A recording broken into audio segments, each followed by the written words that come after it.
Weather. 21 after 6. What conditions can you expect this Friday? A partly cloudy one in store for Gauteng today. Isolated afternoon thunder showers expected. A little warmer than it has been for much of the week. Temperatures in Johannesburg and Pretoria peaking at 30 degrees. 31 is your high in Vereeniging. A partly cloudy day for Cape Town as well. A maximum of 27 degrees. Mbombela peaks at 29. Bloemfontein 33. Durban is at 27. Gqeberha 24. East London 26. Kimberley 36. Oh, thank you, guys. Thank you.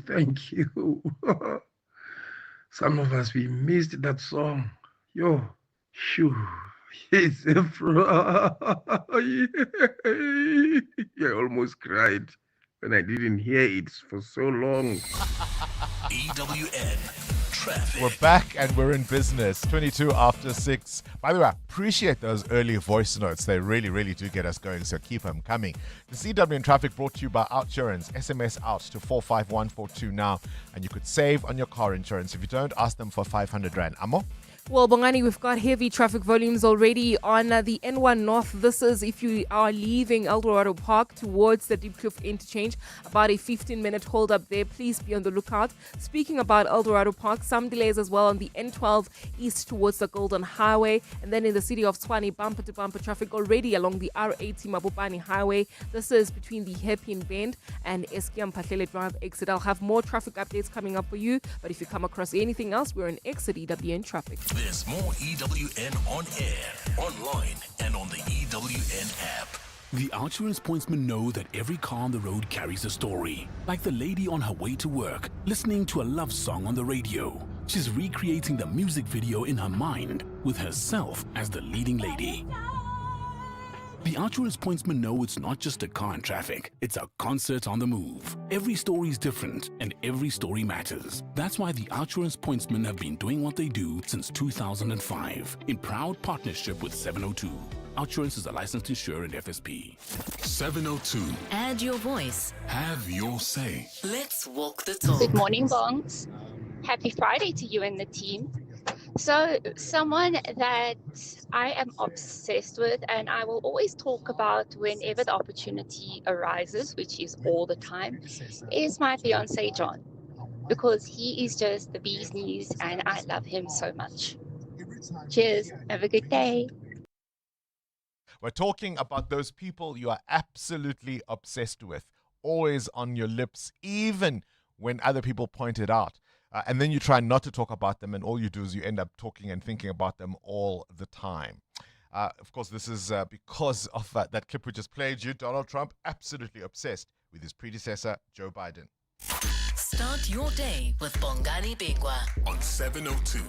Let's walk the talk. 24 minutes after 6 o'clock. Here's a thought.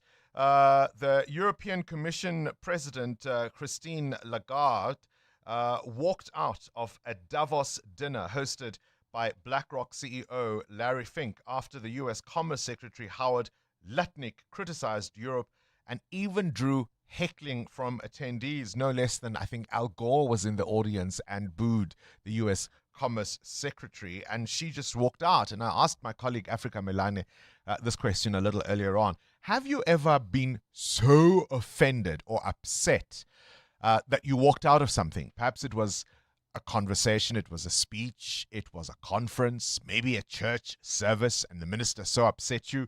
It could be, of course, even something as simple as your favorite team playing, and you're just so frustrated at how badly they're playing. It's not that the other guys are necessarily brilliant on the day, but the team or the player that you support is just performing so badly that you walked out.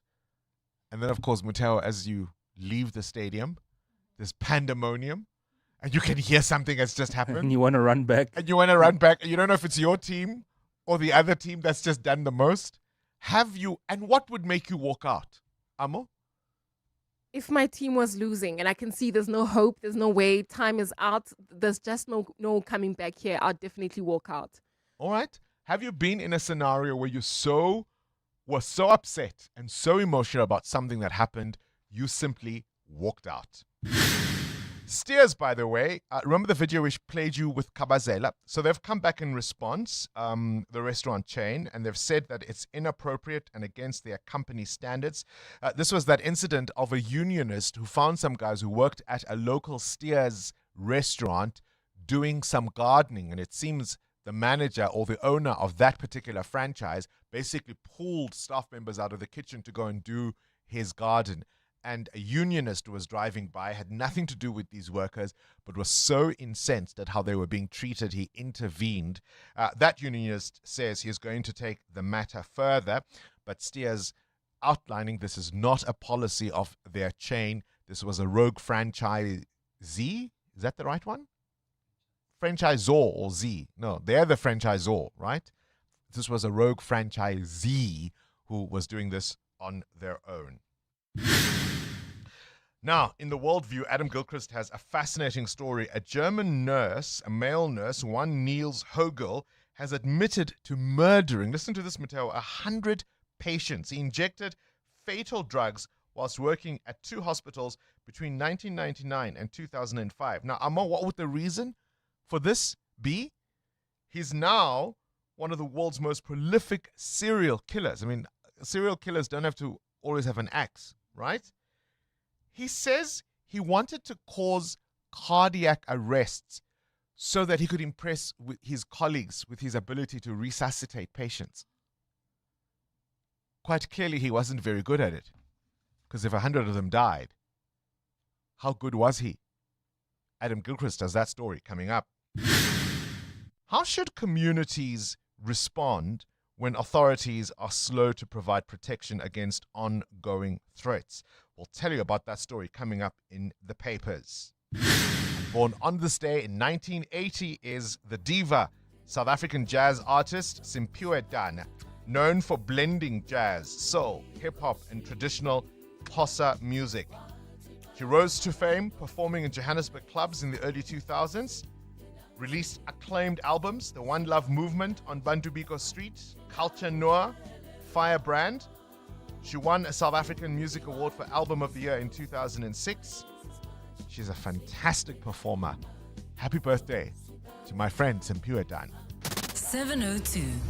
The newspapers. The newspapers. Mbali Dlamini, a very good morning to you. Good morning, What's Bongani. grabbing your attention in the papers this morning? How long are you willing to wait for an online order, a delivery, a parcel? Yo, guys, I'm struggling with Take a Lot, hey? Oh, that's I'm wrong. struggling. I ordered yet another board game. Yeah. So we had a board games evening at my house just the other day, and we played this game called Sequence. I've been raving about it all week. Mhm. I ordered it on Take a Lot. It's going to take 7 days to arrive.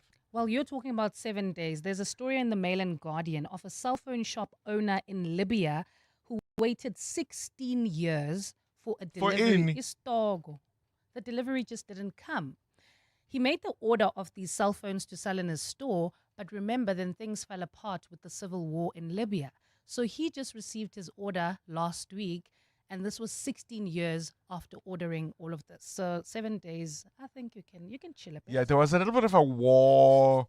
You know, their leader was abducted and killed. Yes. Quite a few things happened that would have delayed that order. Yeah. Do you accept the... Well, in South Africa, we're living in a Their simulation excuse? of some sort. So I think you can also relax. Just So my maybe little week is nothing to 2 complain years about. nyana is okay. It's okay. The front page of the Mail and Guardian, Malema's darkest hour. This, of course, ahead of that pre-sentencing hearing. A business day, state aids drug suppliers fall into business rescue. That's a really, really worrying one. The Citizen asks, end of the road for Malema. And the front page of the Sowetan focuses on a week of disorder. This is around the scholar transport issue, but there's a story on page 4 of the Sowetan where basically they're talking about what has happened to Sporong, this informal settlement where people were displaced by Zama violence. The Premier visited the area yesterday and offered to assist residents by relocating them. Oh. And it really raises a question for me. If there's a community under siege from criminality, surely the thing to do is to deal with the criminals. Not in Gauteng. The Premier admitting that this informal settlement shouldn't have arisen in the first instance. And he says, we didn't intervene, and therefore now we have to deal with the consequences. I'm going to play you that clip coming up, but it's an extraordinary development. When a community is under siege from criminals, you just simply move them away and the criminals can continue doing what they're doing. Wow. EWN Business. Mateo wants to know, you've got a big budget from a streaming service. What film do you create? What film do you make? A docu, action, an historical show, a reality show? What prompts the question, Mateo? Well, despite disappointing forecasts for its earnings in the next few months, streaming giant Netflix says it will continue throwing money into new content and programming. Netflix has been cash flow negative for the last 3 years, corresponding with its big push for original content. Now, following the success of early productions like House of Cards and Orange is the New Black, the company decided to aggressively pursue more original productions. Netflix plans to increase spending on films and TV shows by 10% this year. This will see it spend as much as $20 billion on content in 2026, and it's paid off with total subscriber numbers growing almost 8% to 325 million in 2025. It's also extended this money to the African continent. Netflix has invested over $220 million, or approximately 4 billion rand in film and TV productions across Africa, with Nigeria, South Africa, and Kenya getting most of that share of that budget. So there is a lot of money out there. If you have a great show idea, you could start working on it. Because, I mean, I could tell you, but maybe somebody will steal my idea. I was going to tell you mine because I'll never produce it anyway, you know.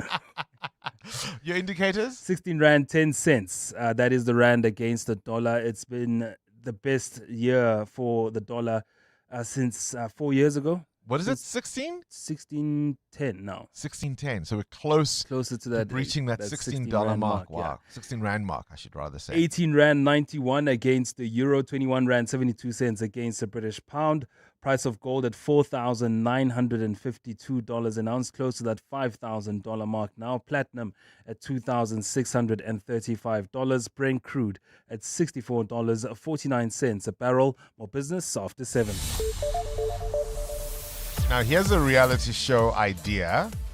Gayton McKenzie, the thorn in John Steenhuisen's side.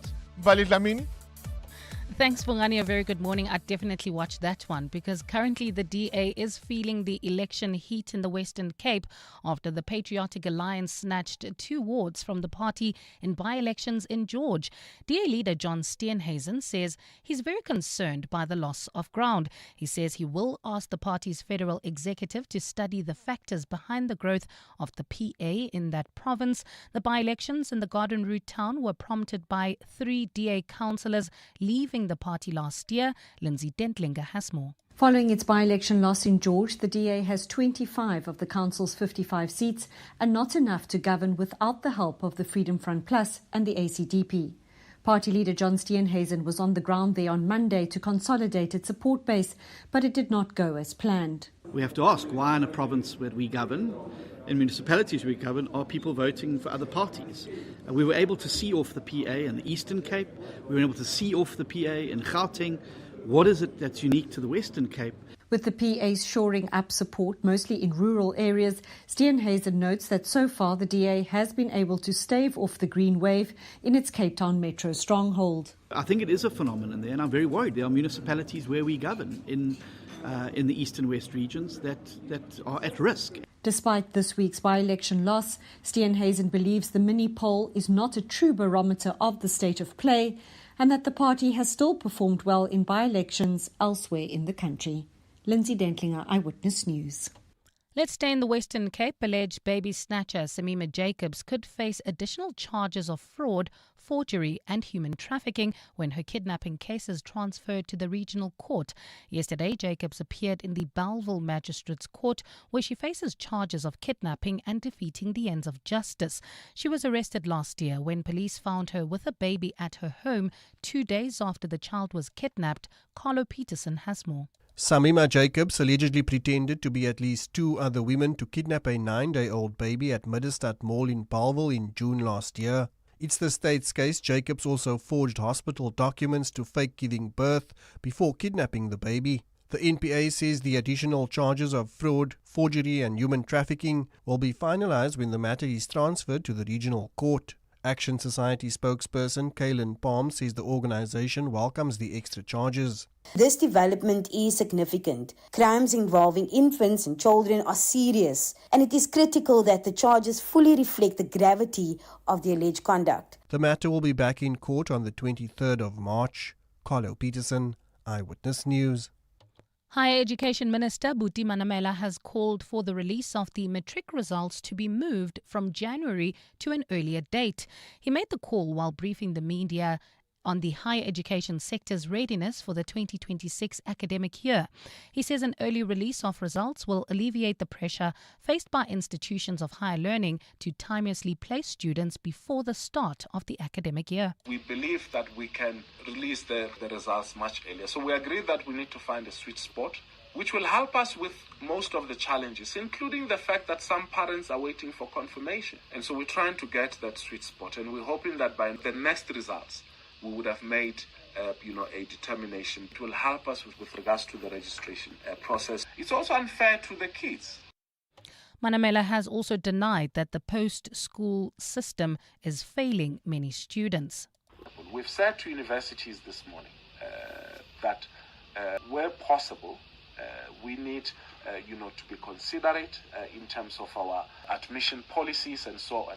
But the reality is that the type of courses that are being demanded now and the capacity of the system to be able to respond to to that demand is obviously compromised. And social media platform TikTok says it has established a majority American-owned joint venture to operate its U.S. business. It says this will allow the company to avoid a ban over its Chinese ownership. The venture will implement strict safeguards for data protection, algorithm security, and content moderation. It will be governed by a 7-member majority American board. The new structure responds to a law passed under former U.S. President Joe Biden that forced Chinese-owned ByteDance to sell TikTok's US operations or face a ban in its biggest market. In your weather, partly cloudy Friday in store for Gauteng today, with isolated afternoon thundershowers expected, lows of between 14 and 15 degrees and highs of between 30 and 31. And in the traffic, we've got delays on the N1 North between the N12 exit and the Deep Kloof interchange. Speaking of the Deep Kloof interchange, if you're traveling within the Soweto area, specifically Deep Kloof, we've got an accident reported along the N1 North as you approach the Soweto Highway off-ramp. It's causing delays. The top story in EWN, the DA is feeling the election heat in the Western Cape after the Patriotic Alliance snatched 2 wards from the party in by-elections in George. There's a new way to experience all your favorites. Pulse Africa, the 24/7 fast channel, now live on primemediaplus.com and the Prime Media Plus app, bringing you the best of Prime Media around the clock. Watch the biggest moments from 7:02. It's non-stop entertainment and authentic African storytelling, all from Africa's leading media network. Pulse Africa, only on the primemediaplus.com and Prime Media Plus app.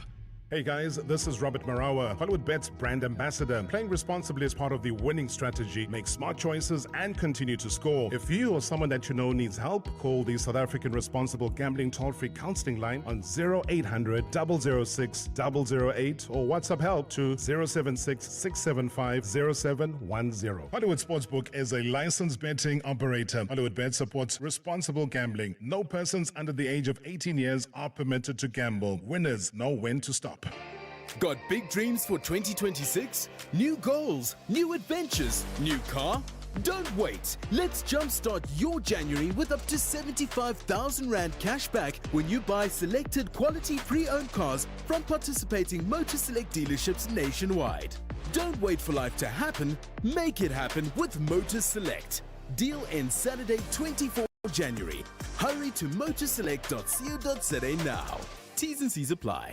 John Perlman.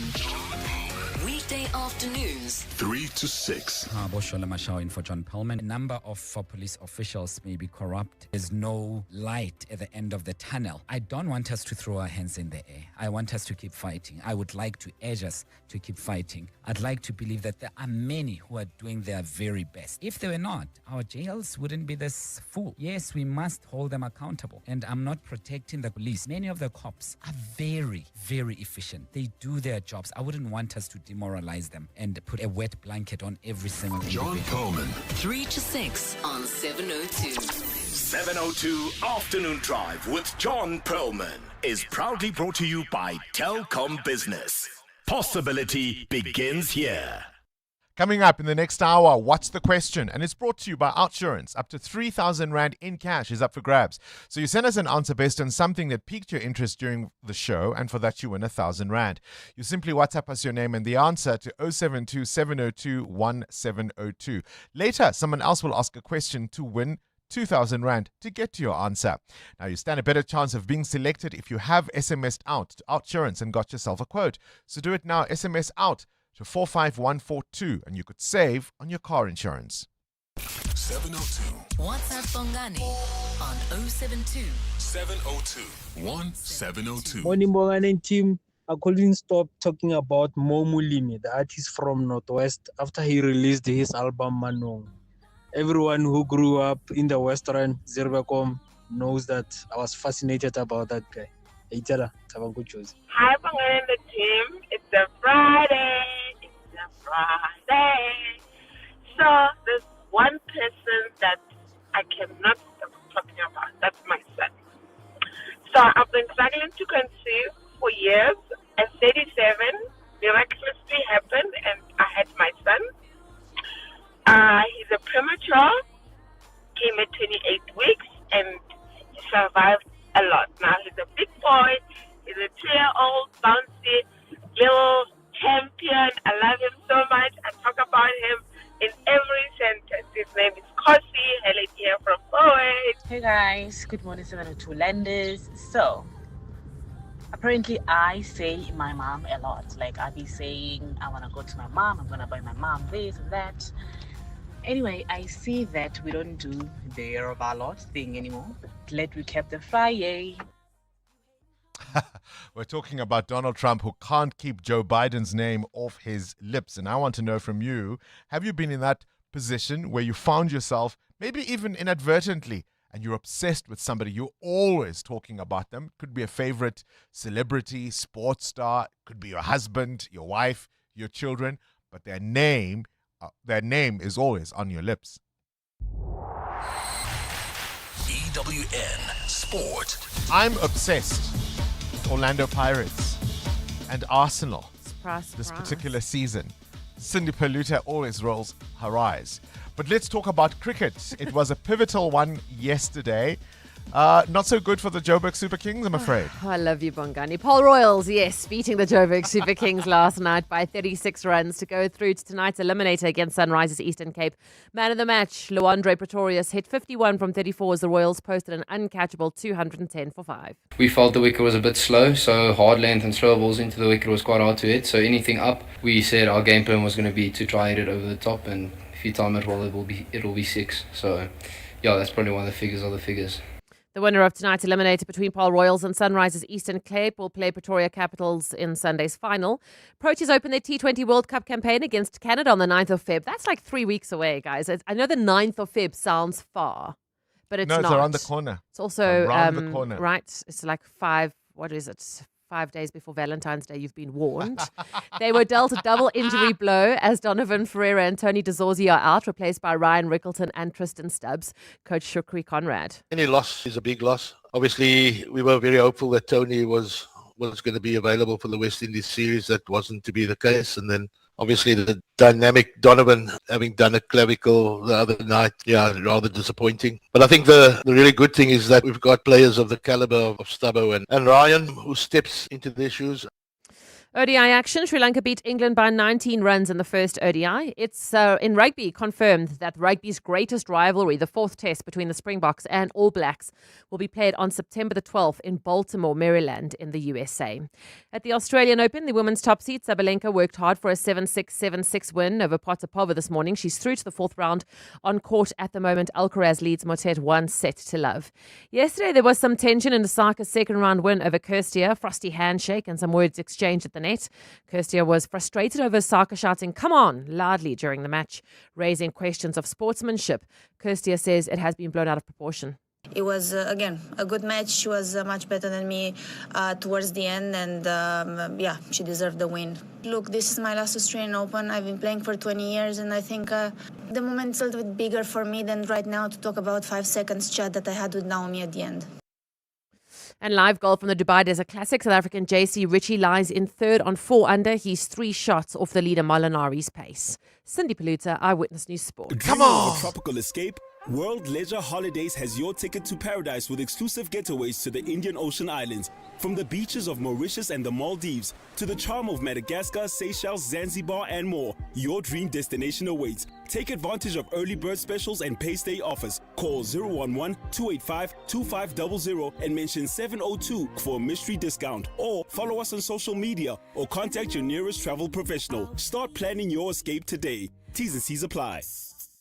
At Checkers, 2026 is better with over 1,500 deals. Like Kellogg's Instant Noodles 5-pack, any 2 for 58 Rand. Save 28 Rand. Parmalat Everfresh Long Life Milk, a 1 litre 6-pack for 94.99. Save 25 Rand. And Baby Soft White 2-ply Toilet Rolls 18-pack, 2 for 259 Rand. Save 81 Rand. Valid until Sunday at Checkers, Checkers Hyper, or shop on 6060. The Money Show. Weekday evenings at 6. The Interim Chief Executive for Personal and Private Banking at ABSA, Christine Wu, she's at Davos. Our ministers and our business leaders still making the case for investment in South Africa and in Africa. The world order has come to a rupture point, and typically in these situations there are always new opportunities. And South Africa, by the virtue of our geographic location and also the abundance of people capital, certainly it is a destination not to be ignored. The Money Show on 702. Let's walk the talk. The Money Show with Stephen Grootes is brought to you by ABSA CIB. That's how we're invested in your story. Your story matters. ABSA is a registered FSP. The Brainy Kids of the Whiz Quiz on 702. Hello, Uncle Bongani. My name is Ratila. I am 13 years old and I am homeschooled, and I would love to become an artist. And today I'm feeling a little nervous.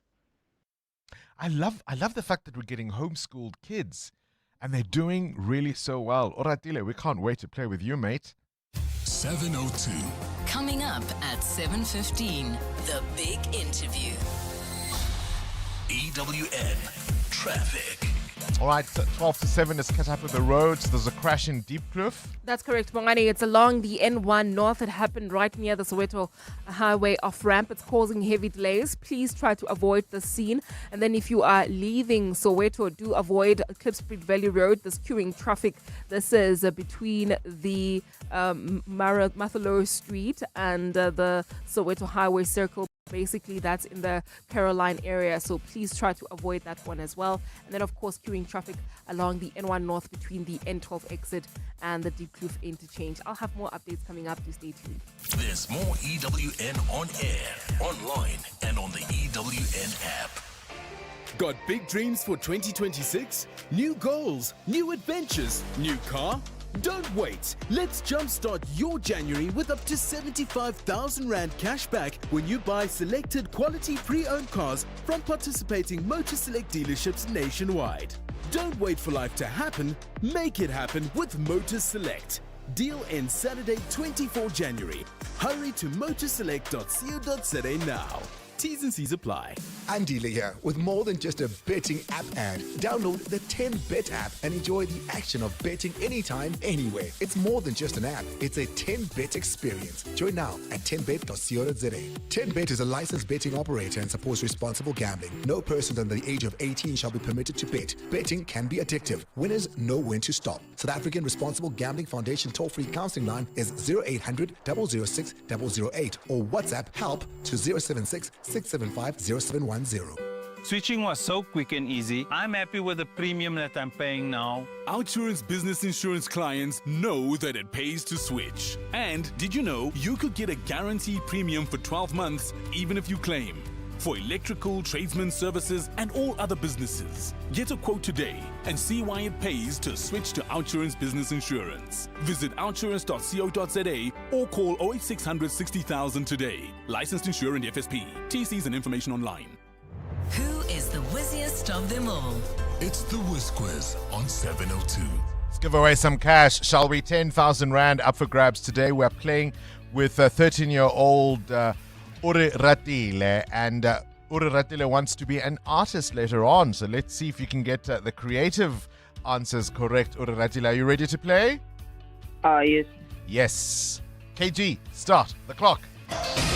Spell the word favorite. FADORITE.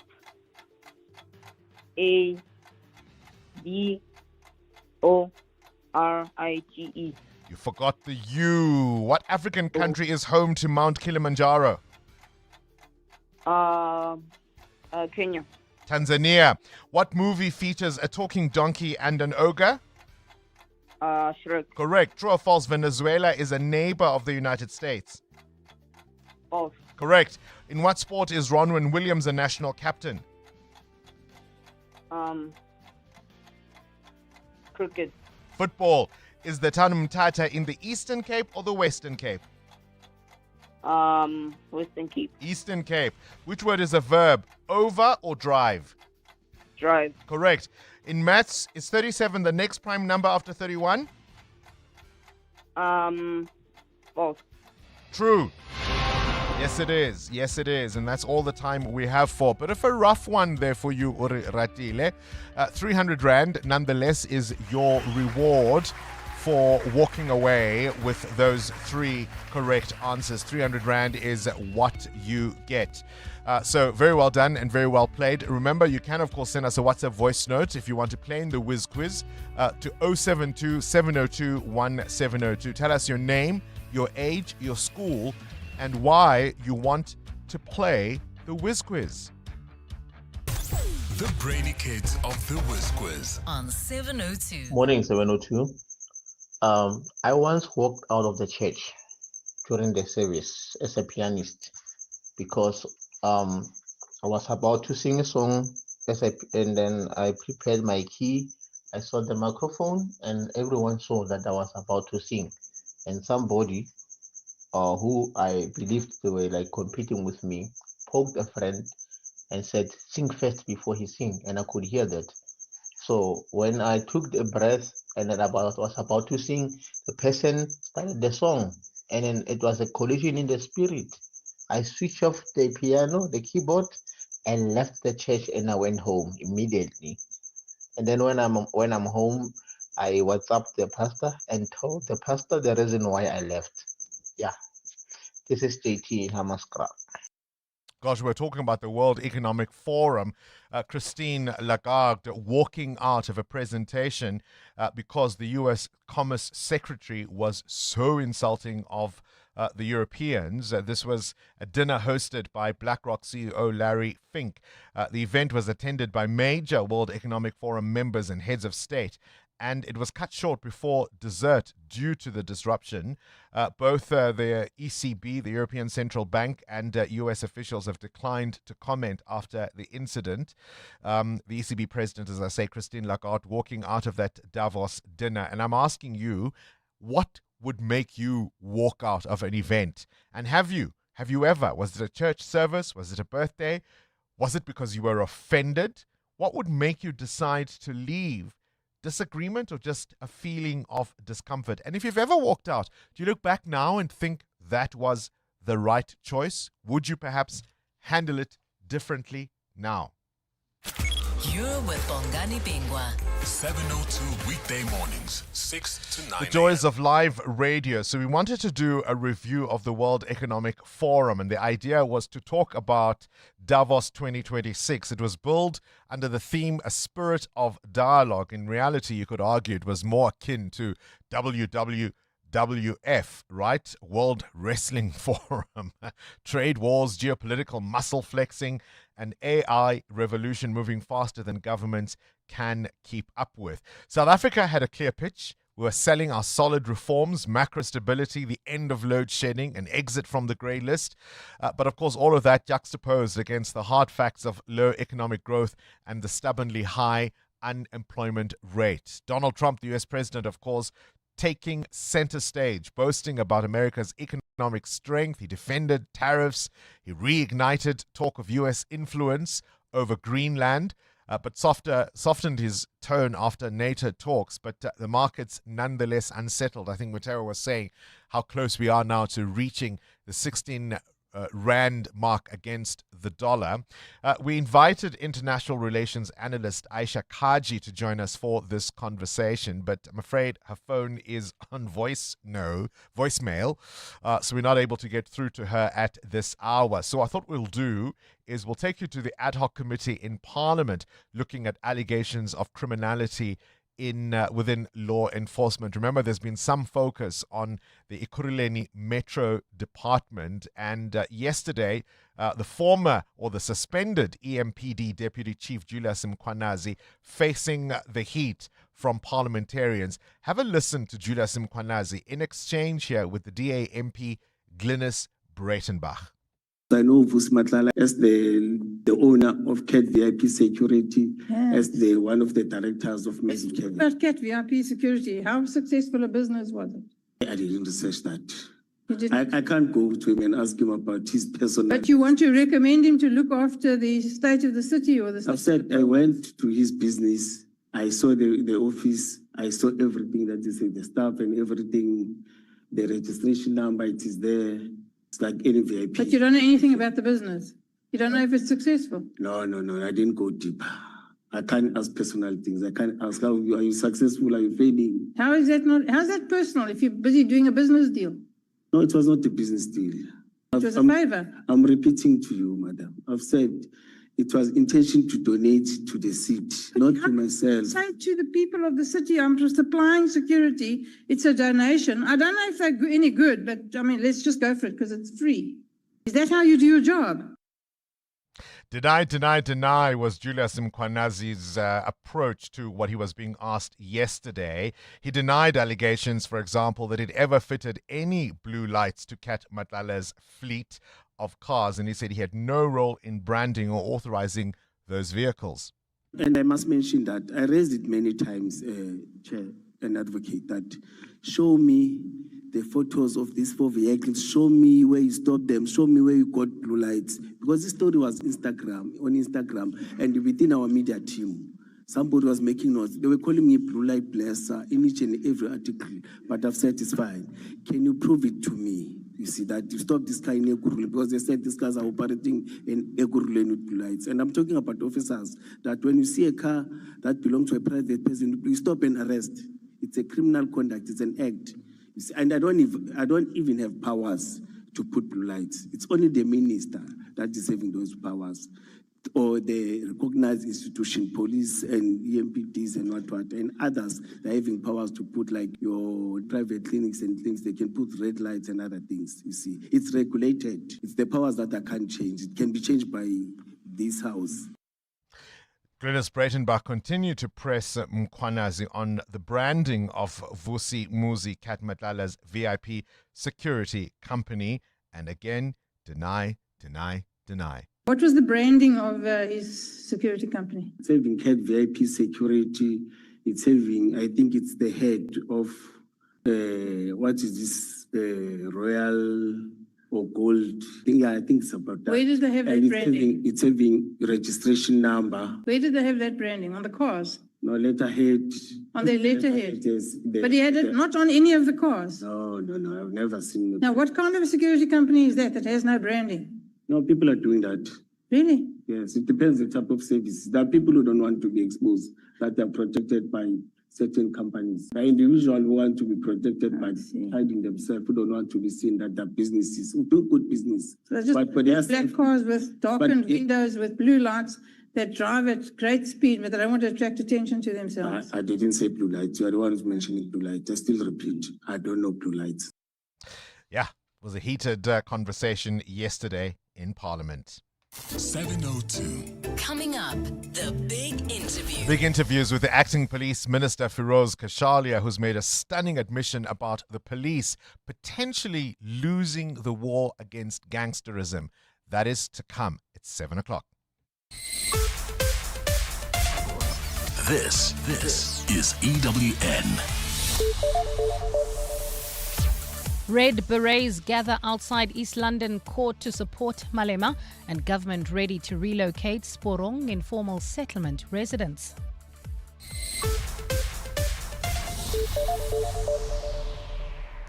Good morning, I'm Bali Dlamini. With EFF leader Julius Malema set to return to court today, his supporters have travelled from across the country to stand with him.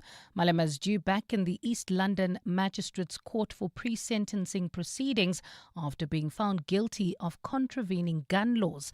The case stems from a 2018 rally in Mdantsane where the EFF leader was seen in a video firing shots into the air in front of thousands of people. Last night, the EFF held a night vigil and marched through the streets of East London in support of Malema. Alpha Ramushwana is there. From a 2-hour-long march to a night vigil on the streets of East London, EFF supporters have come out in their numbers to stand by their leader. Simon Kadambi, an EFF supporter who travelled all the way from Limpopo, believes the country can't afford to lose Julius Malema to what he believes is a politically motivated case. We really need Julius Malema. He's the only one who can bring peace. He will soon liberate us from the ANC government, which has thrown our children into poverty. Malema believes that he's being targeted and that this case is being used to silence his political views. Alpha Ramshwana, Eyewitness News, East London in the Eastern Cape. Teachers Union SATU has expressed skepticism at government's announced commitment to regulate scholar transport. It follows Monday's deadly crash that claimed the lives of 14 learners, leaving others injured. During a candlelight prayer yesterday at the scene of the crash, SATU's Confidence Masiho called on parents, government and society at large to unite and ensure the safety of children. She has questioned government's seriousness to address this problem. Experts call for reforms like mandatory GPS tracking. I wonder whether that will happen. Dedicated bus lanes and subsidies for safe vehicles. The government should enforce harsher penalties for those who break the road rules. Here in the Vaal area, roads are so bad and there is heavy traffic on the road nationally. The Gauteng Human Settlements Department says it's ready to begin relocating residents from Sporong informal settlement who were driven out of their homes by illegal miners, also known as Zamazamas.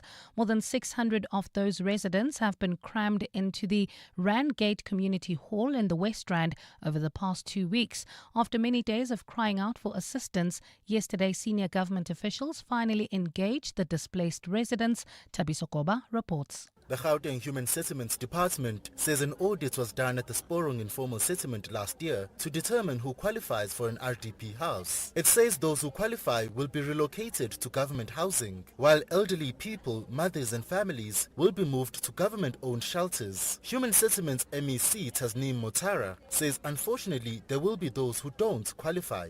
If you don't qualify for an RDP house, it means that either you're not South African or you earn above the threshold. It means that you must find alternative accommodation. Motara says there are residents who expressed a willingness to return to Sporong, and it will be up to the police to ensure it's safe to do so. Tabiso Koba, Eyewitness News. To the Western Cape now, where government has warned that the recent spate of wildfires could have long-term economic consequences for the province.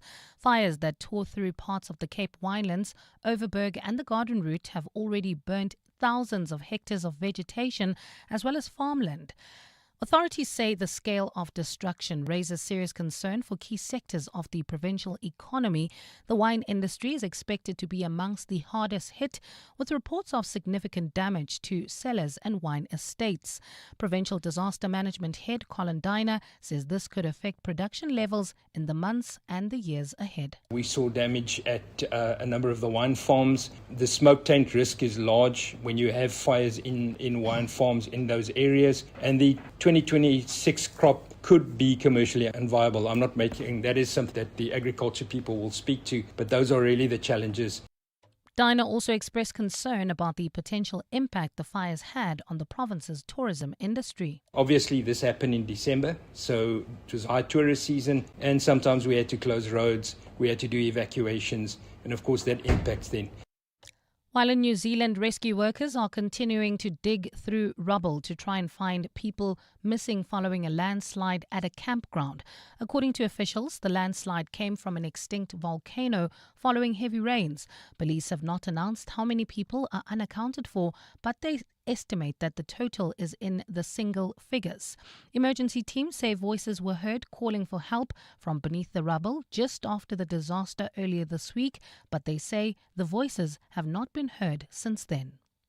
Gold is trading at $4,952.84 an ounce. The rand is at 16.11 to the dollar, 21.73 to the pound, 18.92 to the euro, and Brent crude oil is at $65.24 a barrel. And in the traffic, we still have got that accident reported on the N1 North, right near the Soweto Highway. It's causing heavy delays. Please try to avoid that one. And there's another accident seen in Orlando along Klipspruit Valley Road, right near the Soweto Highway Circle. It's causing delays. Please try to avoid that as well. And in your sport, the Joburg Super Kings are out of the SA20, going down by 36 runs to Paarl Royals. Springboks will play the All Blacks in the USA in September. And at the Australian Open, Sabalenka through to the fourth round along with Medvedev. On court at the moment, Alcaraz is 2 sets up in his third round match. A partly cloudy Friday in store for Gauteng today, with isolated afternoon thundershowers expected. Lows of between 14 and 15 degrees and highs of between 30 and 31. The top story in EWN this hour, with EFF leader Julius Malema set to return to court today. His supporters have travelled from across the country to stand with him. EWN, in touch, in tune, and independent. For the latest, visit ewn.co.za or download the EWN app. This is Breakfast with Bongani Bingwa On 702. Let's walk the talk.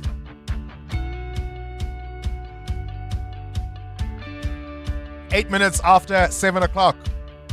The newspapers are full of speculation around Julius Malema. What's your thought? The front page of the Mail and Guardian this morning, Malema's darkest hour, and it's got a picture of the leader of the EFF. I'm always hesitant to call him CIC. I know that's what they call him, and that's what he calls himself. The commander-in-chief, as far as I'm concerned, is one Cyril Ramaphosa. He is the commander-in-chief of our armed forces, and there's no other. But nonetheless, Julius Malema calls himself the commander-in-chief of the Red Berets, the economic freedom fighters. The Mail and Guardian says he's bracing for a politically fraught period. And the EFF, no less, he's awaiting sentencing in that firearms case. But today is the pre-sentencing hearing. He's already been convicted. There'll be arguments in mitigation and aggravation of sentence. The Citizen also speculating this morning. End of the road for Malema, they ask. They say he's alienated parties and infuriated people during his 17 years in politics. But the wheels can come off for the EFF leader, Julius Malema, today if the court decides to send him in jail for his antics with a rifle at a rally. It's an offense rather, that carries a maximum sentence of 15 years. Do you think he'll be contrite? He'll be humble and apologize? Or will he stand his ground and say this is a political persecution case? This is Breakfast with Bongani Bingwa on 702. Let's walk the talk. We had hoped to speak to international relations expert Aisha Kaji looking at the week that was at Davos 2026. I think the comment by the Canadian Prime Minister to say, if you're not at the table, you're on the menu, was a critical one I wanted us to discuss. South Africa pitched energy stability being removed from that grey list and reform, but growth is still weak, jobs are scarce. Did investors genuinely buy our story? Or was it all drowned out by the noise around the US President Donald Trump?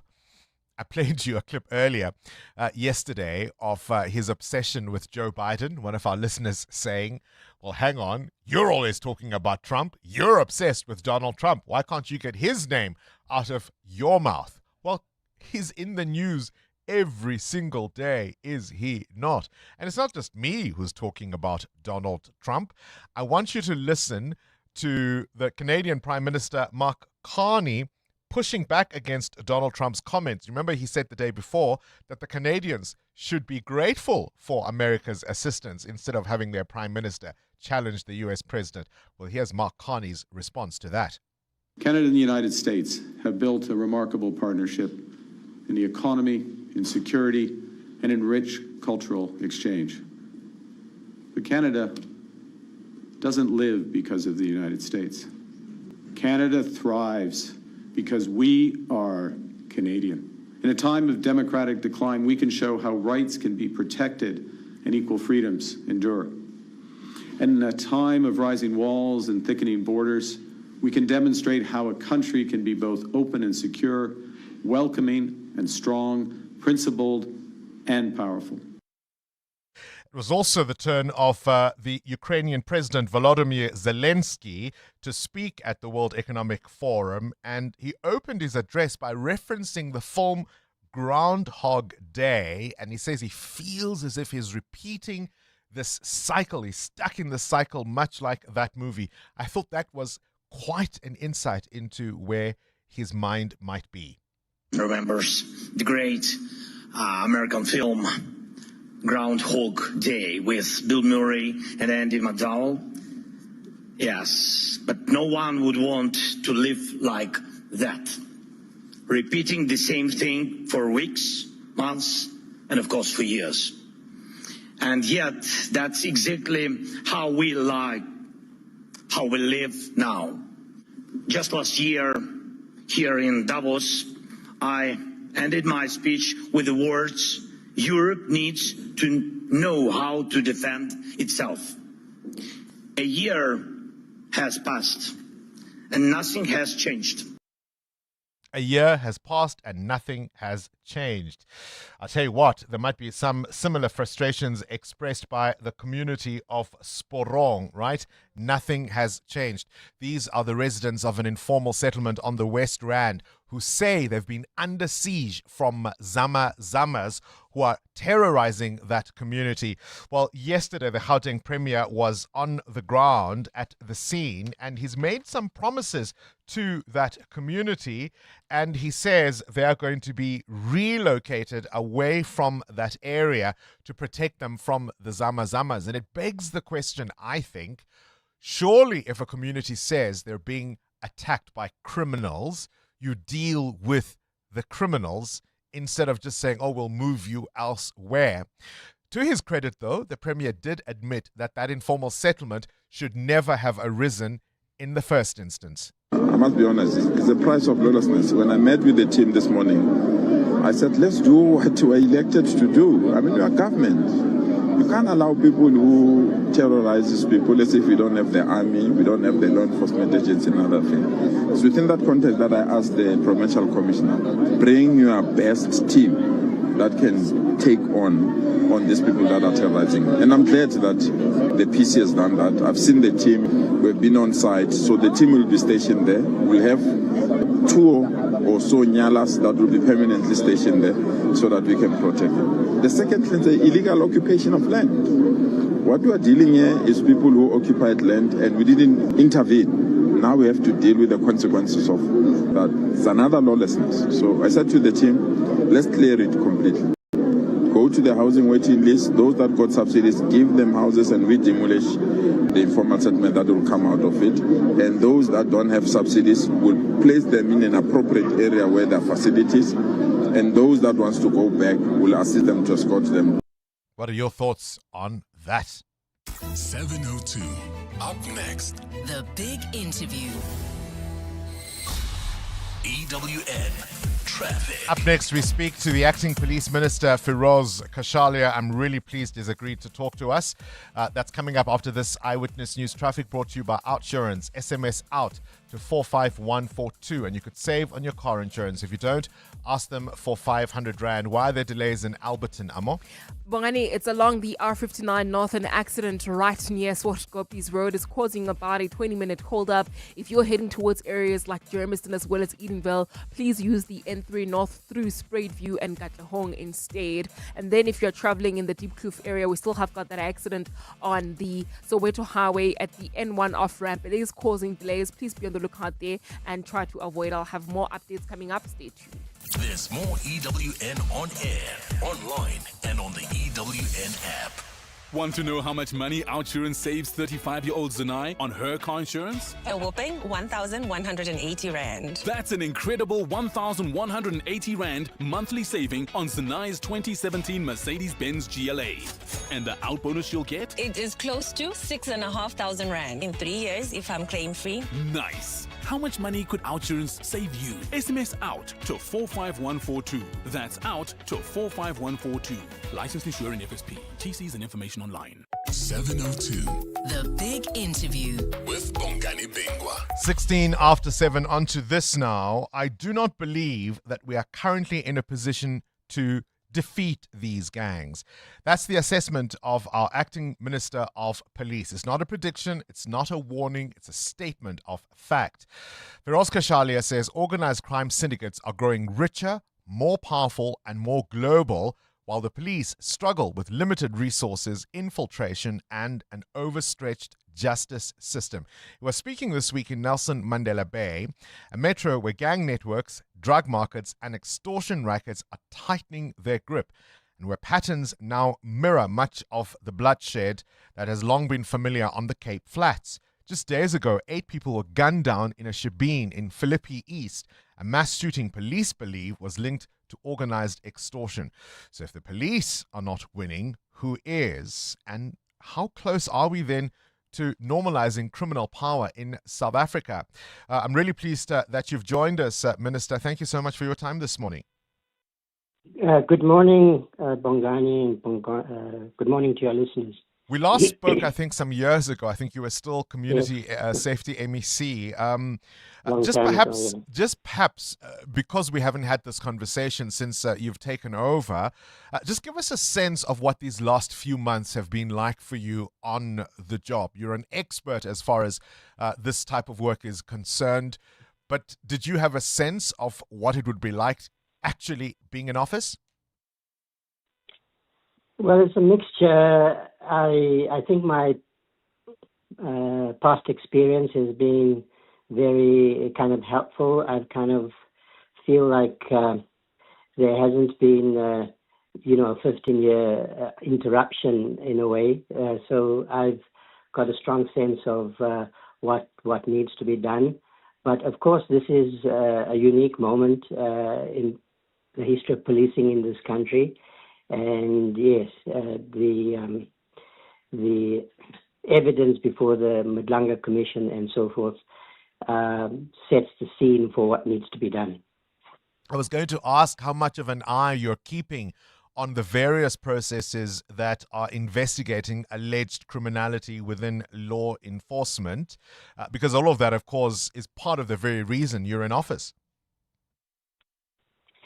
I'm watching the conversation in the commission and in the ad hoc committee as much as I can, but I just don't have the time to be watching all the time. But it's important for me to understand the big picture and the detail. And so I'm a keen observer of, like many people in the country, on the goings on in these two processes. Of course, but you'll also have intimate knowledge and information that we as the public might not. How much is what you are hearing, and to the degree that you've been able to see it, how much is it mirroring what you are seeing in the halls, I suppose, of law enforcement? I think the broad pattern, if we're joining the dots, is quite clear.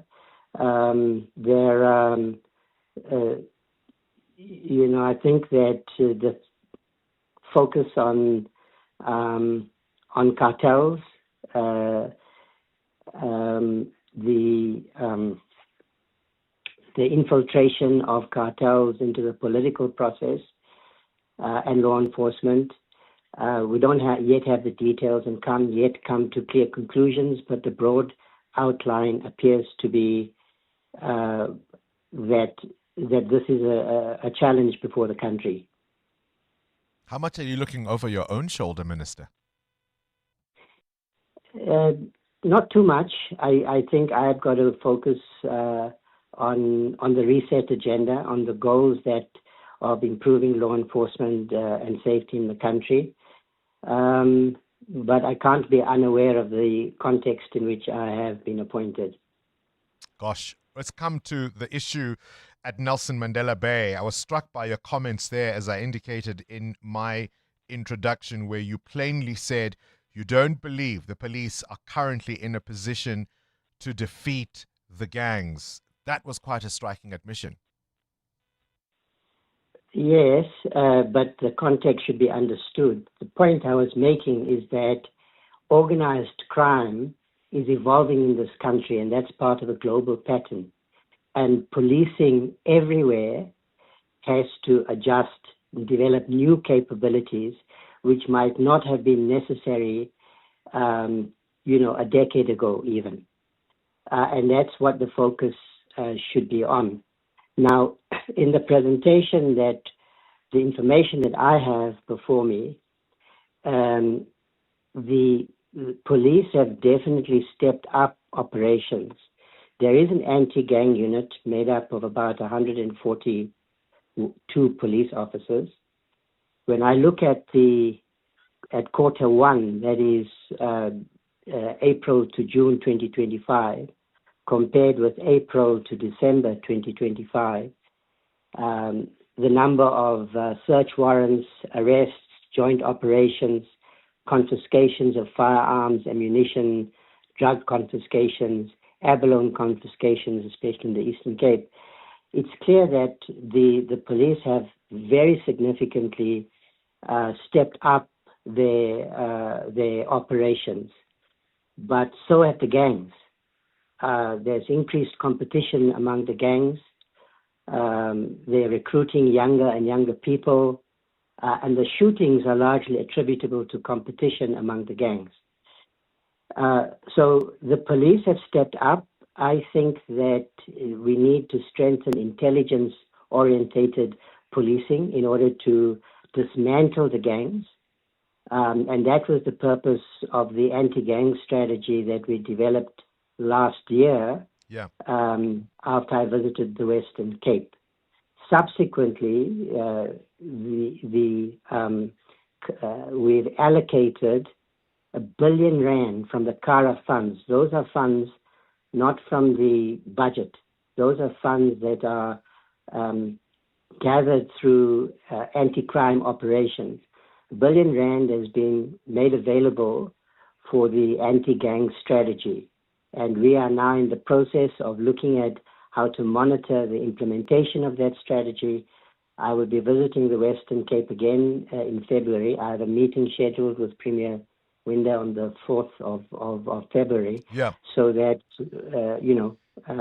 we are taking action and trying to monitor the implementation. Minister, Bongani, I'll just make one, if I may, I just want to make one further point. Yeah. Dealing with the gangs is not going to be simply about law enforcement. Yeah. Those communities need development. They need youth development programs. They need more investment. There needs to be a focus on parenting, on education, and so forth. So we need a comprehensive approach, and that's why I also want to engage with all the premiers, the mayors, and so forth, because provincial and local governments are going to have a very important role going forward, together with the national departments that focus on, on the social fabric. Look, but from a policing perspective, one of the comments you've made was how these gangs aren't simply local, that they're wealthy, they're organized, they're transnational, and often the police officers who have to deal with them at times are under-equipped.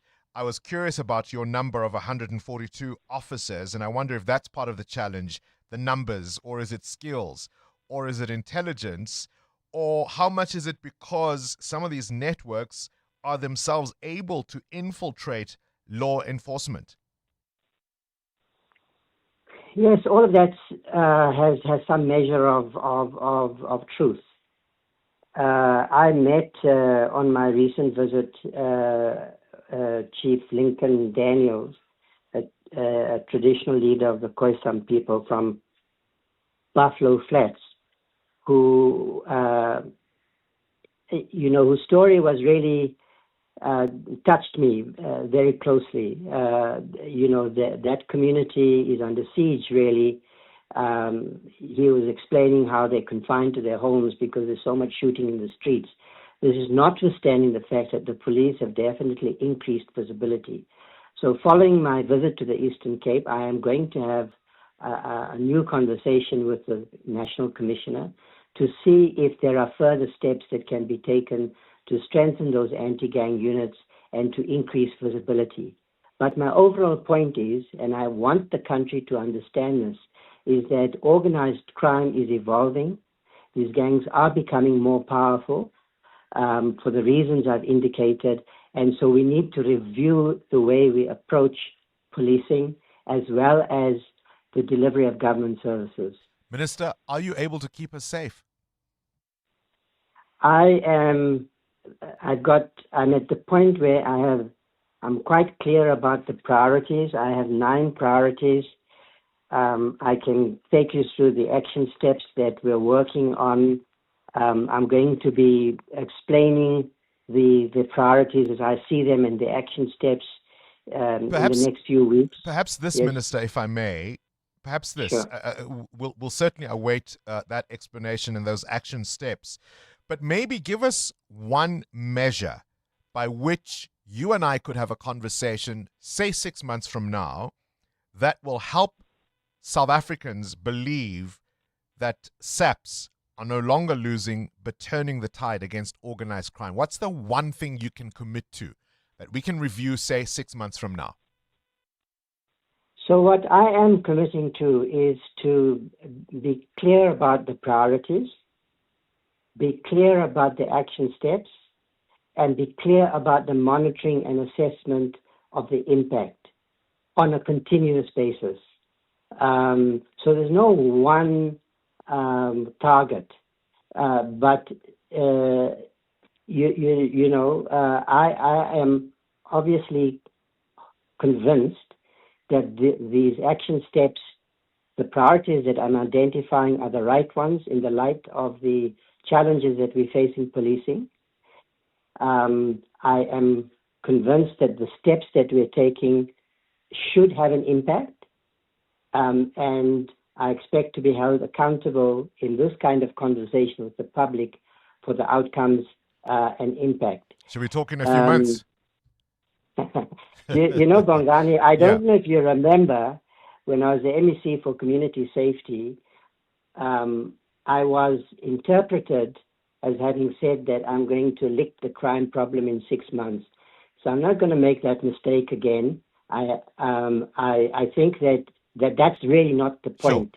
Sure. We need to improve the level of safety, and a lot depends on public perceptions about whether they feel safe or not. Yeah.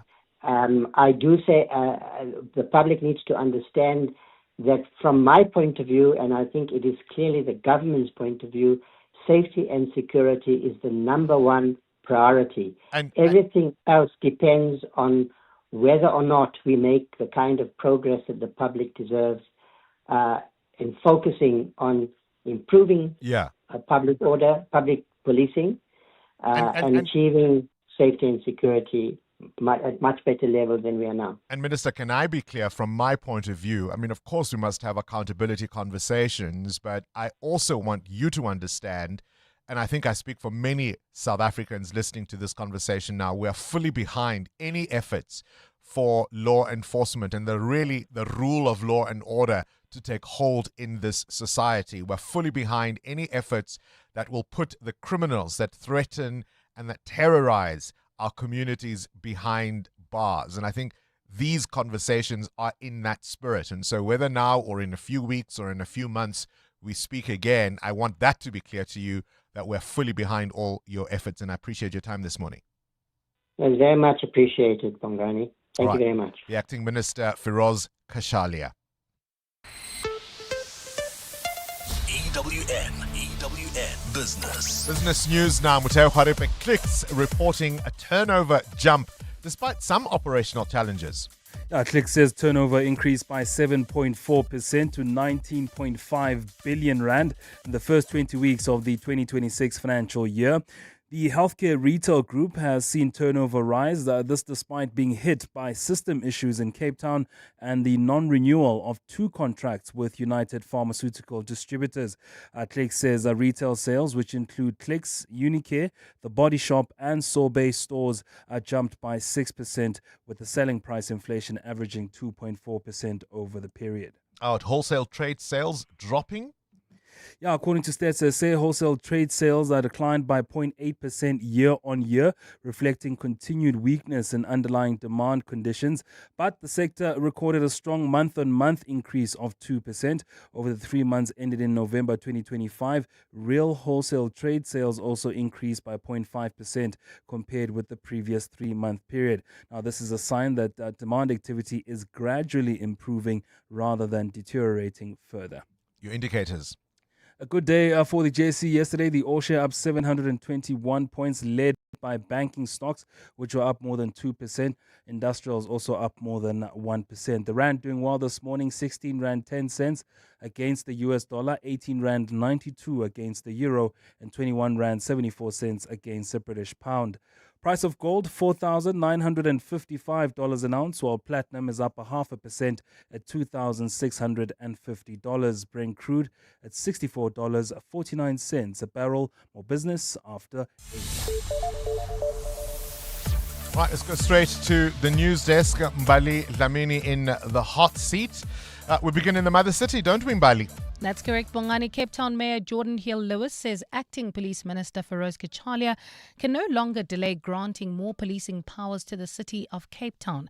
Hill-Lewis says Cachali has admitted he does not believe the SAPS has the capacity to stop the ongoing gang violence in the Western Cape. Given that he has made this frank admission, it's now impossible for him to delay the granting of our request for more policing powers for city officers to help SAPS investigate crime. We stand ready and willing and able and keen to help.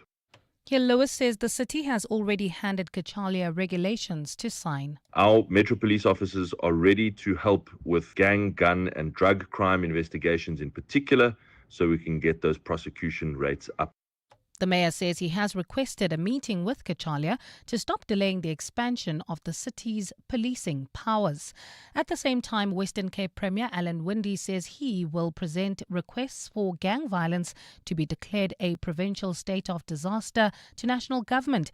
Winde's promise comes after the Cape Crime Crisis Coalition raised concerns about the Premier ignoring its plea to make the declaration. Winde responded to the coalition, saying while the matter is receiving urgent attention, crime prevention and law enforcement are national competencies. Our legal team has given us all the advice, and we can't, because it's not our competency, declare a disaster, but it has to come from national. So we will now take those requests. We will send it to Minister Slabisa, who is actually responsible for disasters, the declarations, and we will also send it to the Minister of Police.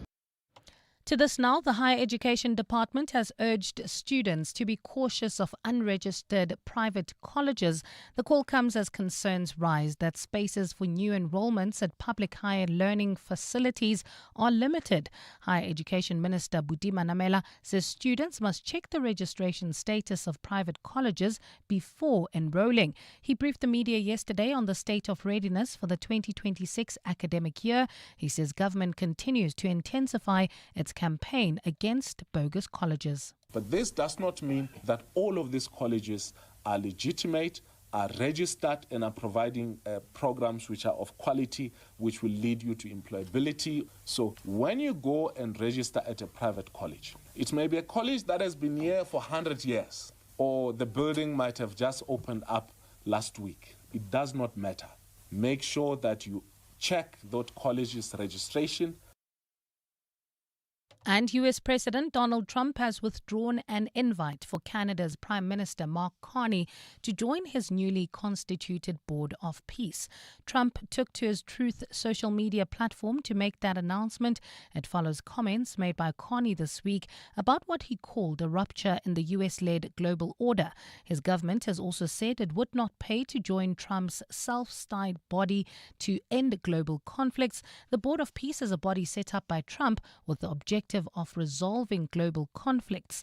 Trump has invited dozens of countries to join the board. In your weather, a partly cloudy Friday in store for Gauteng today, with isolated afternoon thundershowers expected, lows of between 14 and 15 degrees and highs of between 30 and 31. And in the traffic in the city of Tshwane, we've got delays on the N4 West approaching the Proof Plus interchange. There's also slow-moving traffic on the N1 South. This is as you approach Linwood Road. Be on the lookout. The top story in EWN, Cape Town Mayor Jordan Hill-Lewis says Acting Police Minister Firoz Cachali can no longer delay granting more policing powers to the city of Cape Town.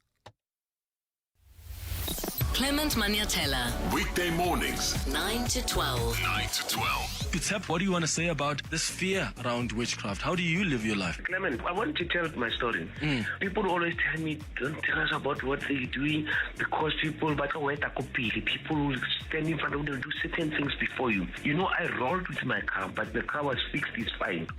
Do you remember there was a story of people buying lightning? Buying lightning? Yes, from who? Lightning. They say in Marabastad it's 5 rand. Yes, it's an allegation. It's an allegation. Now, the late Professor Alusha, he went and investigated this thing. And he found that you can buy lightning for 5 rand in Marabastad. Clements Maniatella. 9 to 12 on 702. Stop and think. Will you survive the AI revolution or thrive? Regenesis students are thriving. 11 cutting-edge schools, 111 countries, a world-class team of 1,111 with one mission to awaken your potential. Choose from law, business, technology, AI, health, economics, entrepreneurship, public management, skills academy, and digital Regenesis. Undergraduate, postgraduate, upskilling, customized corporate programs. The question isn't, can you afford to enroll? It's, can you afford not to? Enroll now. Regenesis.net. Achieve your dreams. To live wealthier, you need to be able to grow your assets.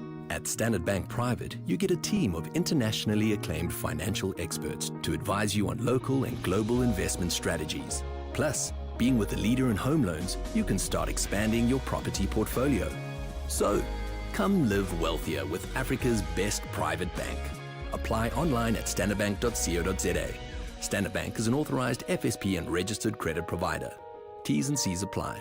When getting that bread, rising and grinding, 9 to 5 in, even after 5, hustling, side hustling, clocking in, knocking in, going all in, going all out, crossing T's, dotting I's, hitting KPIs, meeting ROIs, meeting deadlines, all before EOD because everything is needed ASAP. There's a lot on the go. Stick with it with the Nando's Cabo Society and single chips for 79 Rand. You've got this. And we've got you. Nando's. Oh, what a place. What happens when investment is driven by purpose? You build a legacy that lasts 30 years and counting. The Mine Workers Investment Company marks 3 decades of empowering mine workers and their families through smart, sustainable investment. Catch the Clement Manyathela Show in conversation with the MIC next week on 702. Find out how the 100% black-owned investment holding company has grown long-term cash-generative assets that fund education, social upliftment, and black business development across SA. That's the Clement Manyathela Show in conversation with the Mine Workers Investment Company next week on 702. 702. WhatsApp Bongani on 072 702 1702. Morning. I think together with the police minister fighting crime, he should also get his police force in order. It happens too often that we are stopped at roadblocks, our vehicles are searched, and for the flimsiest of reasons, we are forced to give a bribe. This is not fair and this is not on. It does not lead to a safe society. Solly in Pretoria. Morning, Bongani. I had nothing that the minister has said to assure me that we are safe, that we are protected, that there is an action plan to combat crime. He's just talking things out of his head. There's nothing, he's not convincing. He himself is not even convinced that they've got a hand on tackling this crime. So I think we are on our own, and you just have to pray when the day ends that you're still alive, nothing has happened to you. But otherwise, this gentleman is not convincing at all. Nothing that he said makes sense. There's nothing that he said that is tangible, that I can walk away from this interview and say, this is what the minister has said, this is the action plan, this is what they're doing. Are we safe? He couldn't answer. Give us 6 months, something to measure you. In 6 months, he can't give you. So what is he saying? What has he been saying? I can't even remember what he said. Walter from Cape Town. Walter from Cape Town, is that your sense? We spoke to the acting police minister. I asked him a number of questions, including, of course, whether or not he's keeping an eye on the various processes that are underway to investigate allegations of criminality within law enforcement. And he says he watches as much as he can.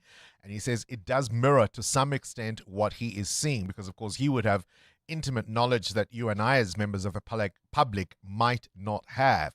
I asked him about his own personal safety, and he says he can't ignore the environment in which he operates, although he wants to focus on actually getting the job done.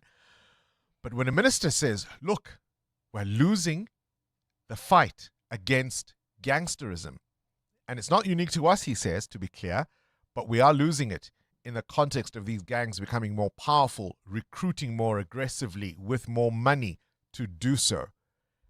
And we've got to remember the role all of us play as far as policing and community safety is concerned. And really the question is, having heard that, do you feel any safer?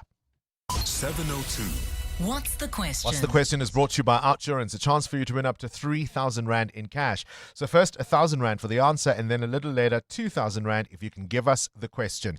SMS out to 45142 now, and you could save on your car insurance. If you don't, ask Outsurance for 500 Rand. Katleho is in Soweto and has today's answer. Katleho, what's today's answer, please? Hi, Bongani. Hope you're good. Today's answer is 1980. 1980. And tell me, Katleho, have you got yourself a quote from Outsurance? I'm a client already. You biscuit. You biscuit. How about 1,000 Rand coming your way, hey? Oh, it's a Friday. It's Happy Friday. New Year. Thank you for Friday. Thank you. Condolences to the last year. I've never heard anyone say that. Condolences to the last year. Katleho, 1,000 Rand is coming your way, all thanks to 702 and Outsurance. All right, there you have it. Condolences to the last year. The answer is 1980. What's the question? Call us if you know on 011 883 0702. EWN Sport. All right, Cindy Paluta, let's get straight into it. Condolences, I suppose, to the Joburg Super Kings, but another eliminator tonight. Yeah, it would have been fun to watch them at the Wanderers tonight, but it's not supposed to be. So tonight, Sunrisers Eastern Cape will take on Paul Royals at the Wanderers. This after last night's Royals beating the Joburg Super Kings by 36 runs. Man of the match, Luandre Pretorius, hit 51 from 34 as the Royals posted an uncatchable 210 for 5. Yeah, it always feels good to get some runs on the board and help the team win. I went through a bit of I wouldn't say rough patch. I was seeing the ball nicely, just found ways to get out during the middle of the tournament. But yeah, that's in the past now. I'm just looking forward to scoring some runs now in the playoffs, and hopefully we can go a step further tomorrow night and get into the final in Cape Town on Sunday. The winner of tonight's eliminator between Paul Royals and Sunrisers Eastern Cape plays Pretoria Capitals on Sunday in Cape Town. The T20 World Cup starts in 2 weeks' time. The Proteas open against Canada on the 9th. Ryan Rickleton and Tristan Stubbs called up to replace the injured Ferreira and Dezorzi. Coach Shukri Conrad. Look, always disappointing when you lose players to an original squad, but like I mentioned, the quality of players that we've got as replacements, that's rather satisfying and gratifying to know as a coach. Rugby's greatest rivalry between the Springboks and All Blacks. The 4th test will be played in Baltimore, the USA. That's on September the 12th. There is United Rugby Championship action tonight. The Lions are away at Ospreys. The Bulls are at Edinburgh. Bulls coach Johan Ackerman. I think that they kick the most of all the teams. They're very good in the air. They kick a lot of contestables, probably because of the conditions also they play. It is wet today. It was wet yesterday. They expect a bit of a wind tomorrow night. So therefore, we have to win the aerial battle. It's a big challenge for Cheswell, but Kainan couldn't get over the line to be selectable, but we've got faith in those guys. Six Nations starts on the 5th of Feb with France against Ireland. French lock Thibaut Flament will miss the match to be with his wife, who's having fertility treatment on that day. Some football transfer news. Casemiro confirming he won't stay at Man United at the end of the season when his contract expires. United take on league leaders Arsenal on Sunday at 6:30. There's one game in the Betway Premiership tonight. Richards Bay are hosting Siwalele. Tomorrow, Pirates away at 4th on the table, Skekone. And at the Australian Open, the top seed Sabalenka worked hard for a 7-6, 7-6 win over Potapova to go to the 4th round. Medvedev had to come from 2 sets down to beat Marasan. Alcaraz cruising in straight sets as well. And on court at the moment, Coco Gauff trailing 1-0 in her match. Cindy Paluta, Eyewitness News Sport. Are you looking for the best spectacle and sunglass deal? With Specsavers buy one, get one offer, you get great value for money. Get a free pair of branded single vision prescription sunglasses up to 3,300 Rand. When you purchase a comprehensive eye examination and spectacle frames with lenses on your first pair.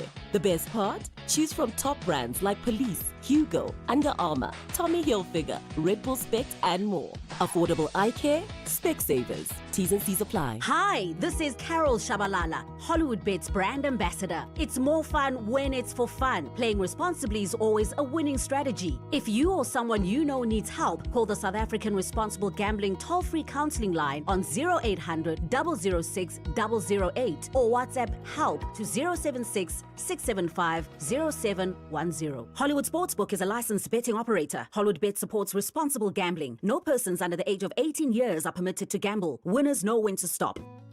In life's most challenging moments of loss, compassion can be your greatest comfort. You shouldn't have to face the financial burden of losing a loved one by yourself. Rest assured, Clientele's funeral plans pay out cash within 24 hours. You can cover up to 13 family members on one plan, ensuring all your loved ones are taken care of, and 3 children are covered at no additional cost. With Clientele, you're not just buying a plan, you're also buying peace of mind. When the time comes, you will need to make important calls with your 200 Rand airtime you will receive when you claim. Plans offer double accidental death cover, as well as transport, grocery, and unveiling benefits. Apply today. It's easy. There are no medical examinations and no paperwork. SMS funeral to 31586. That's 31586. Clientele Life is an authorized FSP and licensed life insurer. T's and C's online. Standard rates apply. EWN Traffic. 12 minutes before 8 o'clock. Traffic news now. There are delays on the N1 South. Yeah, that's what's correct. going on? That's correct. Bongani heading towards Midrand, and the accident reported right near Olifantsfontein Road. It's causing heavy traffic volumes. Obviously, we still have got peak time delays along Olifantsfontein Road, so please be patient if you're traveling along this route, or try to use alternative routes like the R55 towards areas like Sunny Hill as well as Waterfall, or even the R21 South heading towards Kempton Park. And then, of course, if you are traveling in the south of Joburg, particularly in the Alberton area, we still have got that accident on the R59 North near Swashkoppies Road, still causing heavy delays. There's also queuing traffic along the N3 North towards the Rand Airport interchange. This is due to peak time delays. I will have more updates coming up. Stay tuned. There's more EWN on air, online, and on the EWN app. 702. What's the question? For 2,000 Rand in cash, all thanks to Outsurance. Please tell me, what's the question when the answer is 1980? Let's go to Civil in Marlborough. Civil, what's the question? Good morning. The question is, in which year was the South African jazz artist Simphiwe Dana born? Oh, yes, indeed. She's a poet. She's an activist. She's a singer. She's a songwriter. She's a producer. She's an actress. Multi-talented Simphiwe Dana celebrating her birthday today. Seville, congratulations. 2,000 Rand is coming your way. All thanks to 702 and Outsurance.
Uyinkwe Oh, man.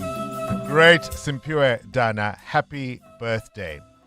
Now, you may be paying more for groceries, but without insurance, you could be saving on your car insurance, like 63-year-old Almero, who saves an unbelievable 417 Rand on his 2021 Ford Ranger. Get a quote now, and if insurance can't save you money, ask for 500 Rand or 1,500 Rand if you've been claim-free with the same insurer for 3 years.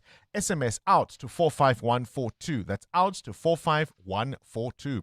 Outsurance is a licensed insurer and FSP. T's, C's, and information online. Psst. Hey, no longer feeling like the man you used to be? The man who introduces himself and people say, I know. The fact is, 95% of men with low testosterone go untreated. Vitamin high-performance supplements for men helps recharge energy, regain lean muscle, and reload performance. Available at all good pharmacies and Vitalamin.co.za. Vitalamin. Don't get older. Get better. This is your captain speaking. To all passengers who booked at Flight Center last year, congratulations. You've officially upgraded to Travel Legends. You were out there living it up, posting beach pics and sipping mocktails at sunset. To everyone else still thinking about it, this is your wake-up call. It's a new year. Time to turn someday into this year. Visit flightcenter.co.za or your nearest Flight Center store today. Flight Center, your center for travel. Naked people always get dessert. Because naked people spend less money on insurance premiums, they've got more money for Mulva pudding. Or cheesecake. Or both. With Naked, you can cover your car, home, and stuff in seconds. And because it's all online, it also costs less. Go to naked.insure now, get a car insurance quote in 90 seconds, and start treating yourself like naked people. Naked Financial Technology is an authorized FSP. Get naked. 702. 702. What's gone viral? With Kabazela. Catch up now with the world of viral content. Kabazela. Good morning to you, Belle. Today's viral content is such a timely conversation because so many people fall into the trap of the counter offer. Explain. Yeah, this is an interesting one, and I'd love to get the views of our 702 family. So this HR expert posted on X and said that she had got in touch with a candidate. They went through a process. This person was offered a job. And the offer was $100,000, and basically the guy then took this offer to the company that he works at. The company that he works at counter-offered him and gave him a new offer of $170,000, which is a massive, massive jump, right? Then basically what happened a few months later, he got in touch with her again saying, listen, is that role available or any other roles available? Because what happened was 4 months later, the company that gave him the counter offer, his existing company, got rid of him because he was then too expensive. So she puts some lessons here and she says, a counter offer is not a reward. It's a strategy to buy time until they find someone cheaper. Loyalty doesn't magically increase with money. And if they valued you, they wouldn't wait until your resignation to pay you fairly. Please don't fall for counter offers. It looks like a win until it isn't. So, I mean, I've never been through that kind of a situation where I've, looked for a job outside of Prime Media and then brought back a different offer to say, hey, do you value me? Do you want to keep me? So what are your thoughts on that one? Do counter offers work? Do companies often give counter offers to keep you? And if they did, did it work? Did you stay there for much longer and live happily ever after? And I don't know, a counter offer, I see what she says there, if they valued you, but I mean, you're not always having that conversation with the company until you need to. Unless you've had conversations to say, give me an increase, and they say, no, we can't afford it at this point in time. So what is the thoughts on counter offers? Do they work? Do they sit well with you? I'd love to get those views this morning, Bongles. All right, would you stay because your current employer counter offered against perhaps a prospective one? Or do you look at it as much more than just cash and the money in your bank account every month? That's what's gone viral with Kabazela. 702. 702. Feedback. With Rupfiwa Kone. Rupfiwa Kone, it's a fascinating conversation, hey? Do you stay for the counter offer? Or do you say, hang on, if you've identified an opportunity elsewhere, if your heart is set on going, you go anyway? You know what? Cash is king. Cash is king. So can't argue against that. I think All right? everybody would agree. Can't argue against that. What else you got? Well, Bongani, people are reacting to your big interview this morning, and there is a firm view that patriotism should be part of our children's learning from the get-go at school. And the idea here is to raise young people who genuinely love their country so that as future professionals, they're able to protect rather than be involved in wrongdoing and criminality. There was a time when we were still younger where being patriotic was something that people took open pride in, and it was something that was taught so extensively. I remember also as a child, it was something that to be proud of. So now these days, law enforcement here too, they are implicated in so many things that they are not supposed to be implicated in, and I don't know where it went wrong. It's like we're not taking our positions seriously, our uniform seriously, and what we're supposed to do seriously anymore. So we need to go back to the drawing board with that one, Bongani. Yeah, I'm always wary when it comes to conversations about patriotism because the line to then step into nationalism becomes so blurry. The idea of us versus them, we are the ones from here, they are not. The idea of excluding other people and having attitudes. I mean, look at what so-called patriotism has done in the US, right? And the Trump administration and all their actions and threats, whether it's because of Greenland or even towards us, etc. I get the point about a country where the rule of law means something. I get that, fully support that. Couching it in patriotism, I'm always, but maybe let's keep talking. Send us your thoughts, 072-702-1702 for voice notes. You can call us on 011-883-0702. Do you stay and get tempted by that counter offer, or do you move on? This is EWN. Security beefed up outside the East London Magistrates Court, and some teacher unions have lost trust in government.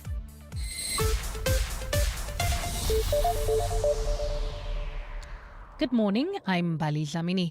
Security has been beefed up outside the East London Magistrates Court this morning as EFF supporters continue to gather in their numbers. They are there in support of party leader Julius Malema. Pre-sentencing proceedings begin today after Malema was convicted for contravening firearm laws. The conviction stems from a 2018 EFF rally in Mdantsane where Malema was seen on video firing shots in the air in what appeared to be a rifle. Alfara Mshwana reports. EFF leader Julius Malema says he's unfazed by his impending sentencing, suggesting that his guilty verdict was an attempt to silence him over his political views. However, despite claiming that he's unbothered, his political career could face a major setback if he's sentenced to more than 12 months imprisonment without the option of a fine. This is because Section 47 of the Constitution disqualifies anyone who receives such a sentence from serving as a member of Parliament. But Malema says he's unbothered. The outcome of East London didn't bother me. Sometimes I even forget about it, only to remember it when someone asks me about it, because it has never been an issue. Should Malema be handed a sentence exceeding 12 months without the option of a fine, the law requires him to wait 5 years before he can return to Parliament. The same section does state that no one can be regarded as having been sentenced until an appeal against the conviction is heard. Alfa Ramshwana, Eyewitness News, East London in the Eastern Cape. Let's stay in the courts. The Constitutional Court will this morning hand down judgment on the state's extradition powers in a High Court decision that set Ace Magashule's former PA, Murari Cholota, free. The judgment will cover Cholota's case, where the Free State High Court found that it does not have jurisdiction to try her. Cholota was extradited from the United States in 2024 to face corruption and money laundering charges linked to the Free State asbestos case involving Magashule and controversial tender tycoon Edwin Sodi. Khomotso Modise has more. When the Free State High Court set Murari Cholota free last year, it relied heavily on a 2024 Supreme Court judgment which found in favor of Jonathan Schultz, a South African man accused of the theft and sale of raw metals who was living in the United States. At the heart of both matters is whether the NPA has the power to make an extradition request or if that power lies with the International Relations Minister. In Schultz's matter, the Supreme Court ruled that the power to make the request lies with the minister, even though the NPA had made such extradition requests for years. In his judgment in the Cholota matter, Judge Philip Laupsha echoed this view, ruling that because the request for her extradition was made by the NPA's Free State office, it was unlawful, and the extradition itself was without basis. Today, the Constitutional Court will hand down a final judgment on this matter, determining whether Schultz and Cholota will get to keep their freedom. Khomotso Modise, Eyewitness News. Suspended Ekurhuleni Deputy Police Chief Julius Malema spent most of his testimony before Parliament's ad hoc committee denying allegations that he did favours for alleged crime kingpin Vusimuzi Matlala. Malema also took members of Parliament through how he developed a friendship with Matlala not too long after meeting him in 2022 to discuss possible business with the Metro. Malema was grilled by members of the committee yesterday about his links to Matlala and his suspension from the EMPD. Babalondenze has more. While Julius Malema has acknowledged receiving cash payments from Vusimuzi Matlala, he remains adamant that he had nothing to do with providing him with police blue lights. He also denied that Matlala's CAT VIP security provided any services and received any money from the Metro. Malema says this was all part of propaganda to discredit him. Was called blue light blesser. And I've said, can you show me those blue lights? I never saw those blue lights. You see, it was character assassination to deal with me, and they succeeded. It went everywhere. He also explained his friendship with Matlala, saying it only developed after their security-related engagements. It was 2 years after all these things, or a year after all these things. It was just as I've said, we were communicating as brothers and what, meeting and discussing. In fact, we became friends by that time, yes. Malema's appearance is expected to be followed by forensic investigator Paul O'Sullivan next week, with Brown Makhosi expected to take the stand in early February. Babalondenze, Eyewitness News, Parliament. Teachers Union SATU has expressed skepticism at government's announced commitment to regulate scholar transport. It follows Monday's deadly crash that claimed the lives of 14 learners, leaving others injured. During a candlelight prayer yesterday at the scene of the crash, SATU's Confidence Masiho called on parents and government as well as society at large to unite and ensure the safety of the children. She has questioned government's seriousness to address this issue. Experts call for reforms like mandatory GPS tracking. I wonder whether that will happen. Dedicated bus lanes and subsidies for safe vehicles. The government should enforce harsher penalties for those who break the road rules. Here in the Vaal area, roads are so bad, and there is heavy traffic on the road nationally. And Spanish investigators have found 2 more bodies in the wreckage of a high-speed train involved in a devastating collision last weekend. The discovery takes the death toll to 45. The collision, which also injured more than 120 people, was followed by more rail accidents just days later. The incidents have raised doubts about the safety of train travel in Spain. The country is the European Union's 4th largest economy and a top tourist destination.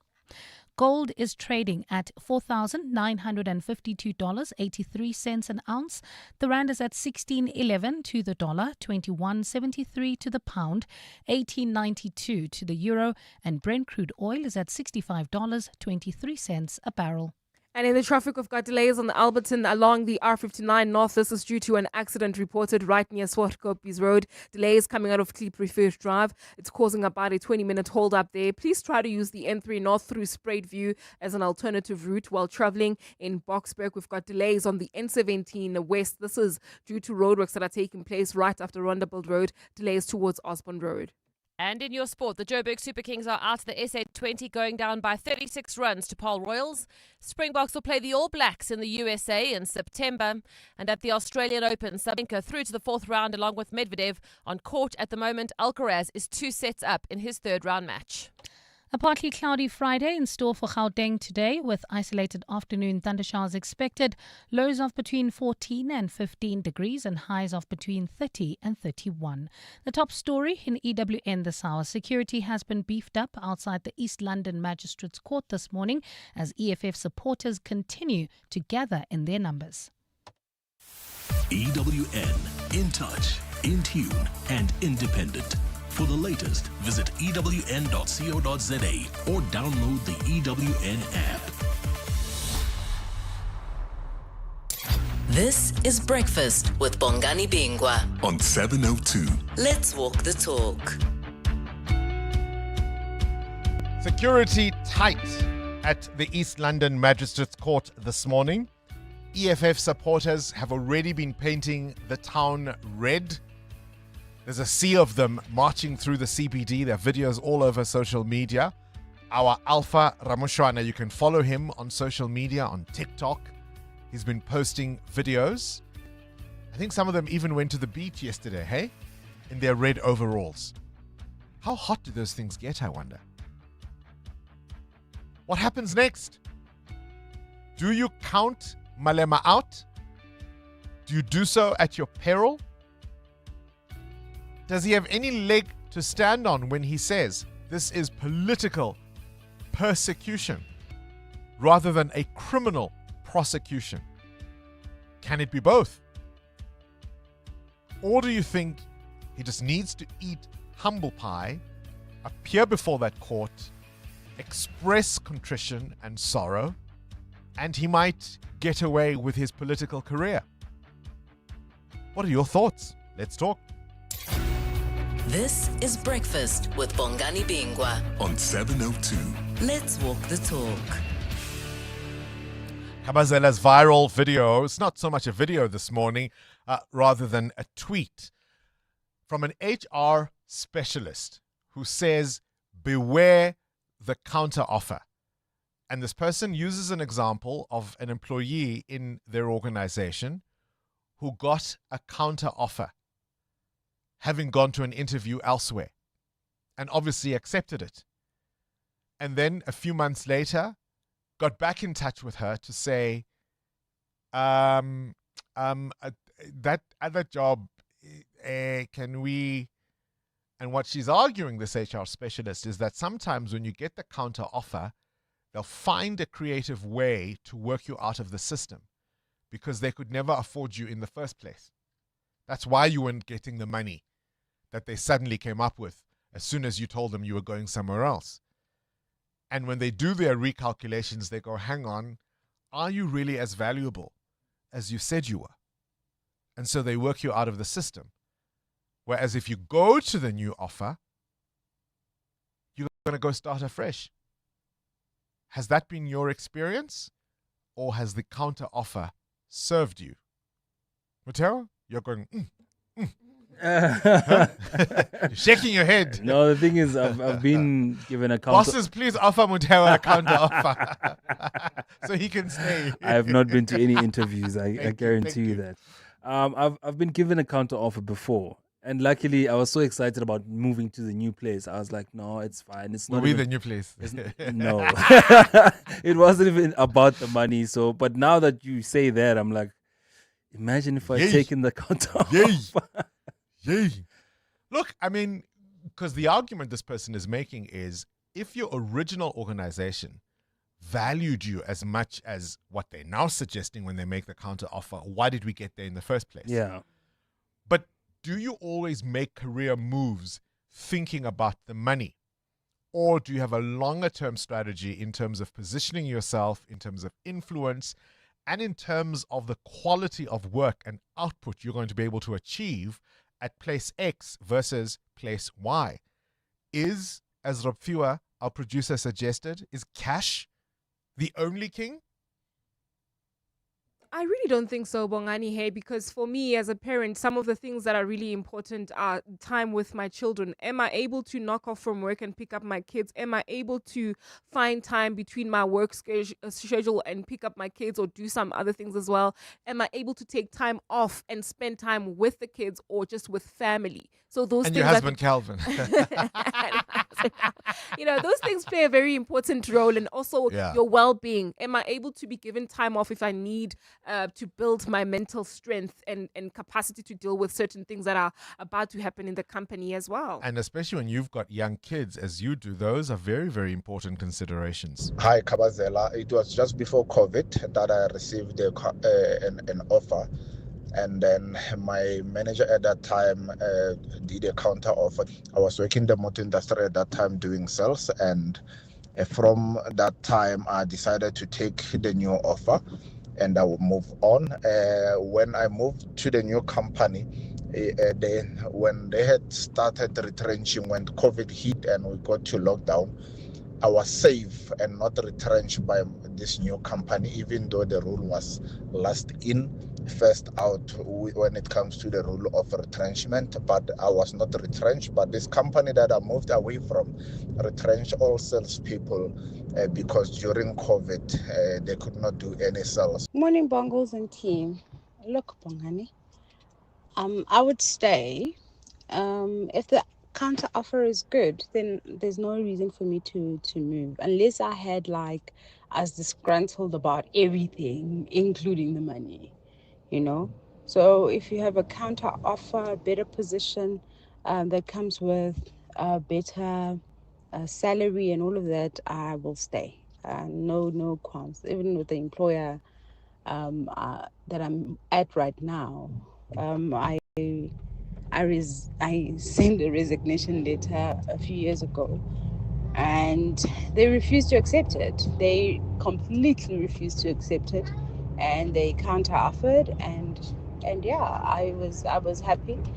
I have to review that counter offer again. Better the angel essentially, is what you are arguing there. It's 8:15.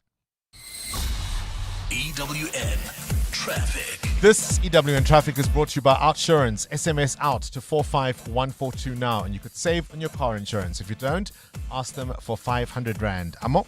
Bongani, we still have that accident in Alberton. It's really a major one along the R59 North near Swartkopies Road, about a 20-minute hold up there.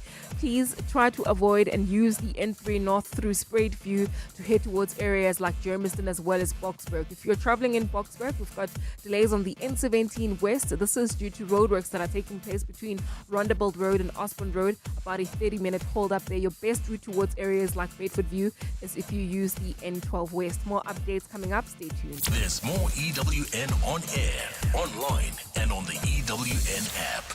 The Outsurance Pointsman can't help you choose a hairstyle that doesn't take 45 minutes, but they can ease traffic congestion so you get to work stylishly on time. With the Outsurance Pointsman on the roads for the past 20 years, we can all get to where we need to be quickly and safely in the new year. Outsurance really means it when they say you always get something out. In proud partnership with 702, show them some love online using hashtag #PointsmanLove. Outsurance is a licensed insurer and FSP. This is Breakfast with Bongani Bingwa on 702. Let's walk the talk. 17 minutes after 8 o'clock, onto this now. It's been one of the business bombshells of the year so far. British American Tobacco pulling out of local manufacturing in South Africa. At the end of this year, its historic Heidelberg plant that has operated for more than 50 years will be closing. Jobs will be cut, suppliers disrupted, contractors and the local communities will suffer. And the company says it's largely due to the impact of the illicit cigarette trade that is now estimated to control 75% of the market. 75% of cigarettes sold in this country are part of the illicit trade, and that makes legal production simply unsustainable. And part of what is so grating about this, for many of us who warned at the time, the consequences of our approach to COVID-19 have come back to bite us. We are joined now by Johnny Muloto, who's the head of corporate and regulatory affairs at BAT Sub-Saharan Africa. Very good morning to you, and thank you for your time. Good morning, Bongani, and to your listeners. Thanks for the opportunity. Whichever way you dice it, this must have been a decision that was taken with some circumspection, and it must be a heartbreaking one. Very much so, Bongani. I mean, for the past 10 years or so, I think we've tried everything that was possible to make sure that, we do not come to this point and make sure that we improve efficiencies. We've tinkered here and there in terms of, how we manage staff reductions over the years. But it has become quite clear that when your total production capacity is now at 35%, that is not sustainable at all. It's just doesn't make economic sense anymore. So we came to this decision after a really, really long and agonizing path, hoping that the authorities will eventually heed our call to enforce against illicit trade and be able to create a viable market for us. You're saying that for the past 10 years, you've been tinkering with various scenarios. Obviously, this didn't all start with COVID-19, but the pandemic certainly didn't help. Yes. The pandemic certainly didn't help. And ironically, Bongani, it was in 2019, we started seeing, a trend downward. There was a positive trend towards that. And we were encouraged when the new commissioner was appointed, then Edward Kisweta was appointed in 2019 in May. And, for us, things were, I think, headed in the right direction. Then came 2020, disaster struck, and the market has never returned. When you saw the approach government adopted, I think we were the only country, I can't think of another, that banned the sale of cigarettes as part of the approach to dealing with the pandemic. When that was announced, what did you as BAT say to position yourselves against really the predictable outcomes? Yeah. Ironically, if you look at the Disaster Management Act, it only mentions alcohol, that in a time where you declare disaster, alcohol will be banned. So that was provided for. But in South Africa, we know that, the thinking is always so very binary that, we always it's either this or that. But alcohol and cigarettes are always lumped together. We knew that they would never ban alcohol, which still has a high social acceptance in South Africa. And we knew that there is no way they would ban that industry without actually trying to create some sort of, acceptance in society by also lumping cigarettes into that. Cigarettes were not provided for in the Disaster Management Act, yet we were also banned. And we cautioned ahead of time. We said, you should avoid, going down that path, because what it's only going to do, the guys were not compliant before COVID. What makes you think they will be compliant if you put these measures during COVID? All it will do, it will just embolden them. They'll continue to sell and improve their distribution and supply networks. And that's exactly what happened. So we're now sitting at 75% market penetration by the illicit trade. Why is law enforcement failing to curb this?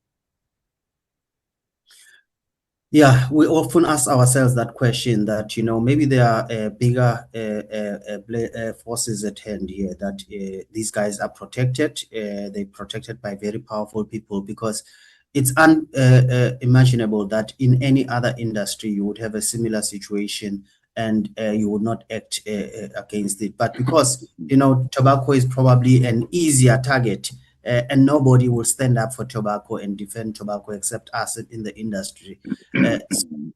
This is what we've been asking ourselves, that why has this been let to go on for this long, especially when you know that it has some negative consequences around the health impact of it. So cigarettes are available at a much more cheaper price. So it's getting more and more prevalent rather than government being able to reduce the harms associated with smoking. You would have thought that, it's in their interest to do that. But on top of that, the revenues as well that they're not collecting, that they're losing. If you look at, we estimate around 27 billion is lost a year that is not collected. This is money that could have gone to other services. The only people who are benefiting are the criminal syndicates themselves. So both the legitimate industry and government are the losers here. Quite apart, of course, from the implications on the health system, because the illicit trade also means we don't know what is being put in those cigarettes and tobacco products. If obtuseness was not the word, then I don't know what it is. Appreciate your time. Johnny Muloto there, the head of corporate and regulatory affairs at BAT Sub-Saharan Africa. 702. The World View with Adam Gilchrist. 23 after 8, let's catch up with news from elsewhere in the world. As we wrap up the week that was when it comes to Davos 2026, Adam Gilchrist, Donald Trump exited with the announcement of his Board of Peace. Yeah, I don't know whether to call it the so-called Board of Peace or just the Board of Peace. And is he Board of Peace? Donald Trump has got 19 countries so far to commit to this. Interestingly, because it's seen as a kind of replacement for the United Nations, certainly in Donald Trump's view, it bypasses the United Nations. It was set up with the idea of rebuilding Gaza, but now has a remit to go and end conflict and move in other areas, which I guess is why Saudi Arabia and Turkey and Egypt and Pakistan and Indonesia have signed up. But have they paid the $1 billion signing fee? And what happens to that $1 billion if indeed they do pay up? Does it all go into Donald Trump's pockets, who is, by the way, a permanent chairman of the Board of Peace? None of the other members of the, I should say, permanent members of the UN Security Council have decided to join, including at this stage Russia, although they've been invited, which is an odd one for a lot of people. But France, UK, and China have said, nah, they're having a look. Canada's been uninvited. Lots of countries have not been invited. What the hell is this thing? Plus, if he's talking about Board of Peace, his parting shot on an aeroplane on Air Force One going home from President Trump was to tell NATO allies that they avoided going to the front lines in Afghanistan, which has created an enormous incandescent reaction in the UK and France and beyond, where many, many lives were lost on the front lines in Afghanistan. What the hell is he talking about? Yeah, I mean, how to win friends and influence people. You should read some Dale Carnegie there. It really is quite extraordinary, because as permanent chair, what happens when he is no longer president of the United States? What happens if he were to be impeached, for example? It really is quite unbelievable. It is a new world order, as we've heard from the Canadian Prime Minister. Let's go to Germany now, Adam. This is an unbelievable story, quite apart from the number of people involved, but his reasons for doing it. Tell us about Germany's killer nurse. Yes, unnamed. We've talked about this guy before because he was done for 10 murders and 27 attempted murders, which is an extraordinary number, giving often seriously ill patients a shove to death, basically. He was a palliative care nurse. So he was at the sharp end of things, shall we say. But he often did this during night shifts. Now, investigators are looking at potentially another 100 or so unexplained early deaths. Apparently, he wanted to help patients sleep, which is why he was giving lethal doses of medication, in some cases not the medication they were meant to have either. In his mind, was he honestly helping people through to the afterlife? Dr. Harold Shipman, the UK notorious serial killer, responsible for over 100 deaths, possibly 200 or 300, they don't know. He also began with that idea of helping people who were going to die, and then went way farther than that. So this unnamed nurse, if indeed he is guilty of 100 and something deaths, would be Germany's most prolific killer ever, Nazis apart. Niels Hergel is another nurse who took 85 lives and is so far Germany's worst serial killer. this is going to take a lot of investigating. And I suppose you say, does it matter? Because nearly everyone has moved on and is dead, obviously long dead. But for families, I think it's rather important. The debate about how long modern humans have been around, Adam, continues to rage. Now, archaeologists have discovered the world's oldest art. How old is it? It is 67,800 years old, very nearly 68,000 years old, which is a bit wow. It's 1,100 years older than the last bit of human art found. And I guess what this is saying is that earlier than we ever thought, we were thinking in abstract and symbolic ways. The fact that somebody stenciled the outline of a hand in a cave in Indonesia. I have to say, it's not the most creative and amazing piece of artwork. Having been to Rouffignac in France, where the famous mammoth drawings are, which are just unbelievably good, but they're only 20,000 years old. 68,000 years old, the stencil of a hand. Perhaps I shouldn't carp, but yeah, it's not the Mona Lisa, but it's blooming impressive. Yeah, especially considering where it was found. And if you trace it then back to 68,000 years ago, it really adds so much more about the understanding of the evolving of the modern human. Adam Gilchrist with this morning's Worldview. EWN Business. 29 after 8, our final business update for the morning. Let's talk about South Africa at Davos 2026. Muteo Haripe. Yeah, let's Were wrap we up. at the table or on the menu? I think on the table, Bongani, to be fair. They didn't eat us alive, did they? Finance Minister Inoko Dongwana says South Africa's exclusion from this year's G20 activities is only a temporary setback. Kodongwana was speaking at a special South African press conference at the World Economic Forum meetings in Davos, Switzerland.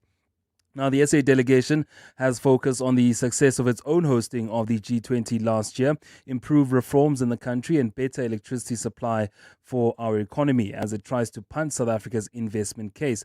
Now, the finance minister says it's expected the UK will host the 2027 leg of the G20 meetings and South Africa will fully participate there. Now, Investec CEO Fani Titu, who made part of the business delegation at Davos, says South Africa's investment sentiment was positive at this year's meeting, but has warned that the SA government needs deeper political skills and understanding of economics to deal with the current US administration. He was, of course, on the Money Show earlier this week with Stephen Krotis. Not one to hold back is our Fani Titi. Clicks, reporting a turnover jump. Do we still Patal Minna pay clicks? I don't know. How long is your slip? Click says turnover increased by 7.4% to 19.5 billion rand in the first 20 weeks of the 2026 financial year. The health care retail group has been seen turnover rise despite being hit by system issues in Cape Town and the non-renewal of 2 contracts with United Pharmaceutical Distributors. Click says retail sales, which include Clicks, Unicare, The Body Shop and Sorbet, saw sales jump by 6%, with the selling price inflation at the firm averaging 2.4%. Your indicators. Rand strong, 16 Rand 10 cents against the US dollar, 18 Rand 92 against the euro, and at 21 Rand 73 cents against the British pound. Price of gold at $4,954 an ounce. It's up this morning with platinum at $2,655. Brent crude at $64.53 a barrel. Stephen Krotis will cover the week's business later this afternoon. Time now for your latest Eyewitness News. The leader of the Blue Party, Mbali Dlamini, is asking one question and one question only. Am I bothered? Well, Am I'm I not bothered too though? sure. I'm not Am too I bothered sure. though? Ask me if I'm bothered. Am I bothered? Well, DA leader John Steenhuisen is taking the fallout with his former cabinet ally Deon George on the chin, saying he's getting on with his leadership duties and talking to voters. Steenhuisen says the investigations he is now facing, which call into question the ethical leadership, are as a result of him exercising his right to make changes to his executive. Deon George quit the DA a week ago on live TV while levelling allegations of impropriety against Steenhuisen. Lindsay Dentlinger reports. While John Steenhuisen has been gagged by the party's federal executive from talking about the internal disciplinary process he's now facing alone, he's confident he will be cleared. I've no doubt that once that process is finished and the public protector finishes her process, that the truth will out, just as it outed on the allegations about the so-called hundreds of thousands of rands of Uber Eats that were bought on a party credit card. Steenhuisen says the decision he took to move George from the environment portfolio was purely political. This is not a spat. This is, I would say, fallout from a political decision that was made.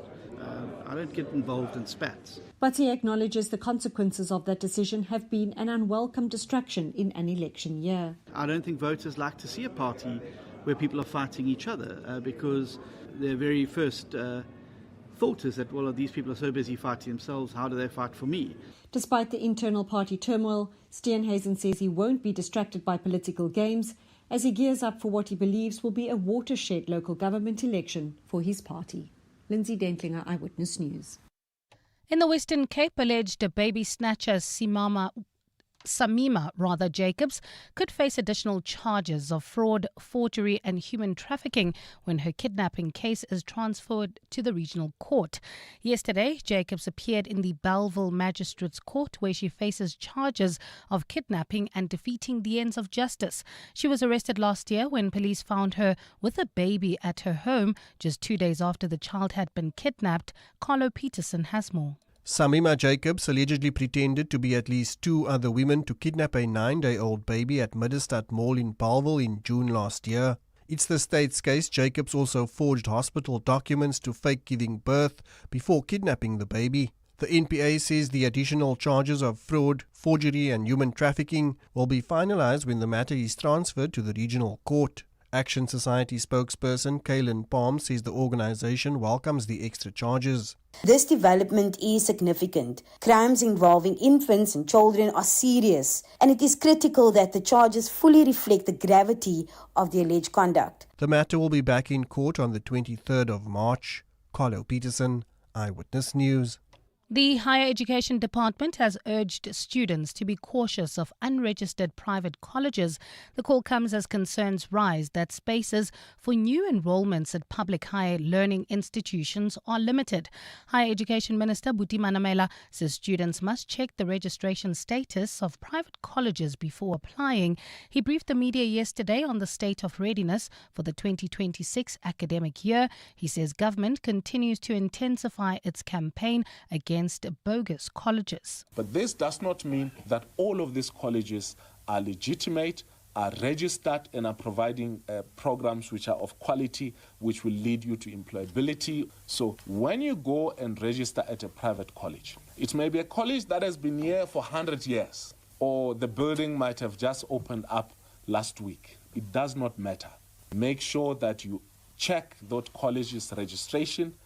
While in New Zealand, rescue workers are continuing to dig through rubble to try and find those missing following a landslide at a campground. According to officials, the landslide came from an extinct volcano following heavy rains. Police have not announced how many people are unaccounted for, but they estimate the total is in the single figures. Emergency teams say voices were heard calling for help from beneath the rubble just a day after that disaster, but they say the voices have not been heard since.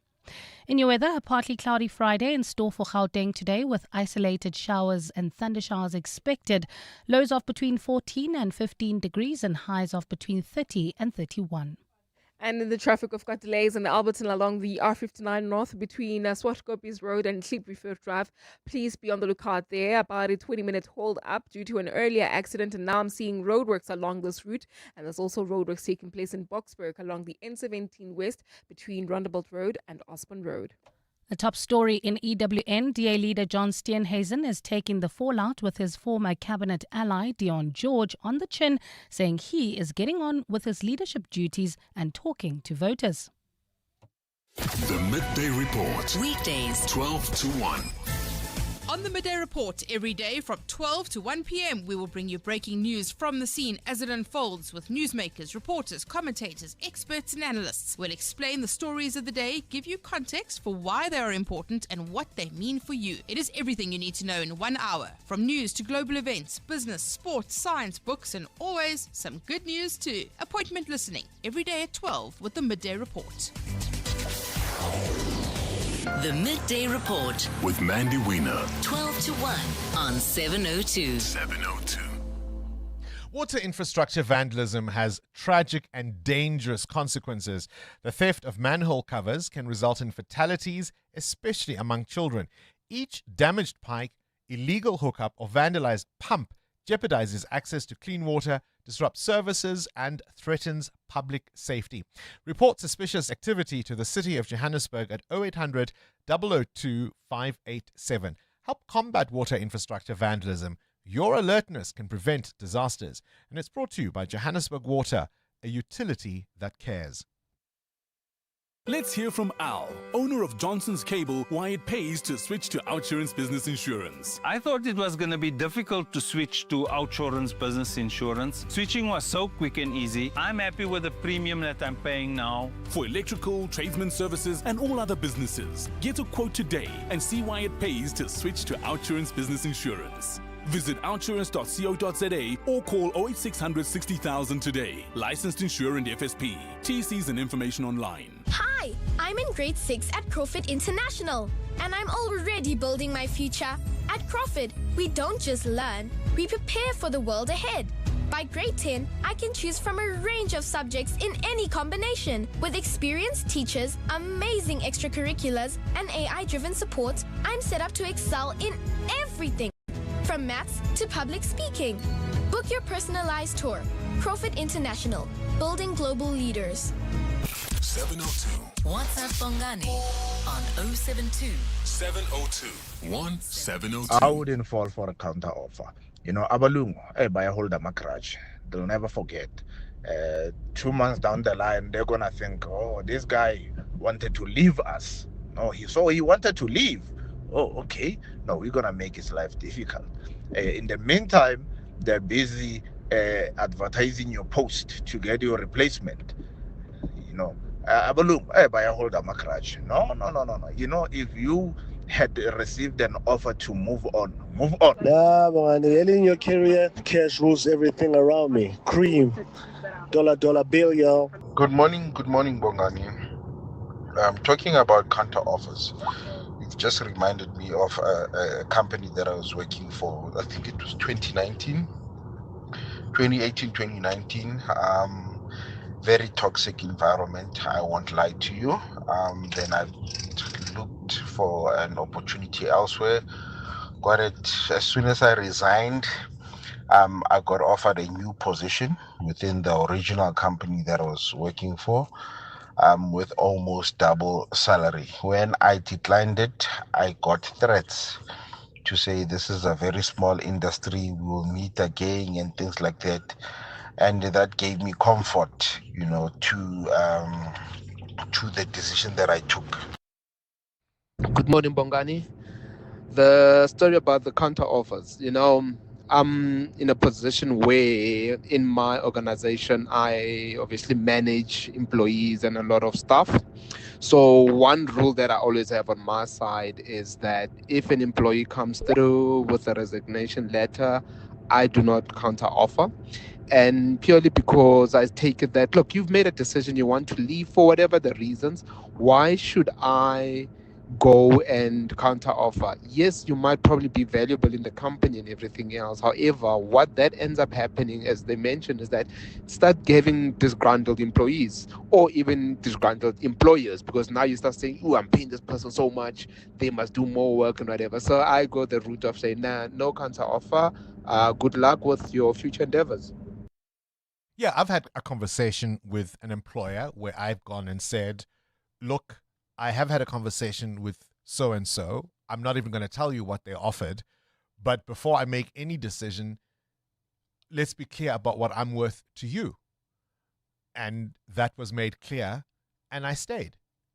And I think sometimes you've just got to play it smart. It's not always about pitting the one employer against another, but where you feel that your value is not being stated or not being stated clearly, express that and make your choice accordingly. Sometimes it could be just that simple. EWN Sport. Talking about people who are valuable, for the Paul Royals, Luandre Pretorius is very valuable. for the Paul Royals, right? Yeah. What I've noticed about the SA20 so far is you've had a couple of players who are regularly good, and then everybody's had a chance to shine. And last night it was Lwandle Pretorius. He was named man of the match in the win over the Joburg Super Kings last night. They beat them by quite a lot of runs, and he scored 50 plus. So tonight it means he's off to the Wanderers. They're going to play the Sunrisers Eastern Cape. Those two sides will then go head to head for a place in Sunday's final. Here's Lwandle Pretorius. Yeah, I was saying now in an interview earlier, I think it was a close to perfect performance. I just think a good night's rest tonight. It's a quick turnaround. We're playing again tomorrow in Joburg. Similar conditions I hope for. Just get a good night's rest and prepare mentally, and then hopefully we're ready to go. United Rugby Championship action returns tonight. The Bulls are away at Edinburgh, and the Lions have travelled to Ospreys. Lions prop SJ Coetzee on it being a very small venue. From my side, it's definitely not a bad thing if you play on a stadium or pitch like that. If you compare it to Ellis Park, there is quite a big difference, but that's not what it's all about. So for me, it's just another opportunity to play rugby. It doesn't matter where it is. Kickoff tonight is at 9:45 for both those games. Rugby's greatest rivalry between the Springboks and All Blacks. The fourth test will be played in Baltimore, USA on September the 12th. One game in the Betway Premiership tonight. Richards Bay are hosting Siwalele. Tomorrow, Pirates are away at fourth on the table, Skekone. Mamelodi Sundowns are in action tonight, but they're in the CAF Champions League. They're up against Al Hilal. Kaizer Chiefs play Zesco in the Confed Cup on Sunday. Speaking of Sunday, pick of the Premier League matches. Arsenal await Man United at 6:30 p.m. Yesterday, United midfielder Casemiro confirmed he won't extend his contract that expires this season. Tomorrow, Manchester City are hosting Wolves. At the Australian Open on the go, Coco Gauff has just come through her third round match. She's through to the fourth round, but she had to come from a set down to beat fellow American Baptiste 3-6, 6-love and 6-3. Also struggling a little earlier, top seed Sabalenka worked hard for a 7-6, 7-6 win over Potapova to go through to the fourth round as well. It was a tough match. She played really incredible tennis, and I don't know, I was just trying to stay there. I was trying to fight, and I'm super happy with my mentality today on the match, and I think that's the only thing I've got today on the court, and that's the only thing that really helped me to get the win. Also through to the fourth round, Alcaraz who cruised in straight sets, while Medvedev had to come from 2 sets down to win his match. Cindy Paluta, Eyewitness News Sport. EWN Traffic.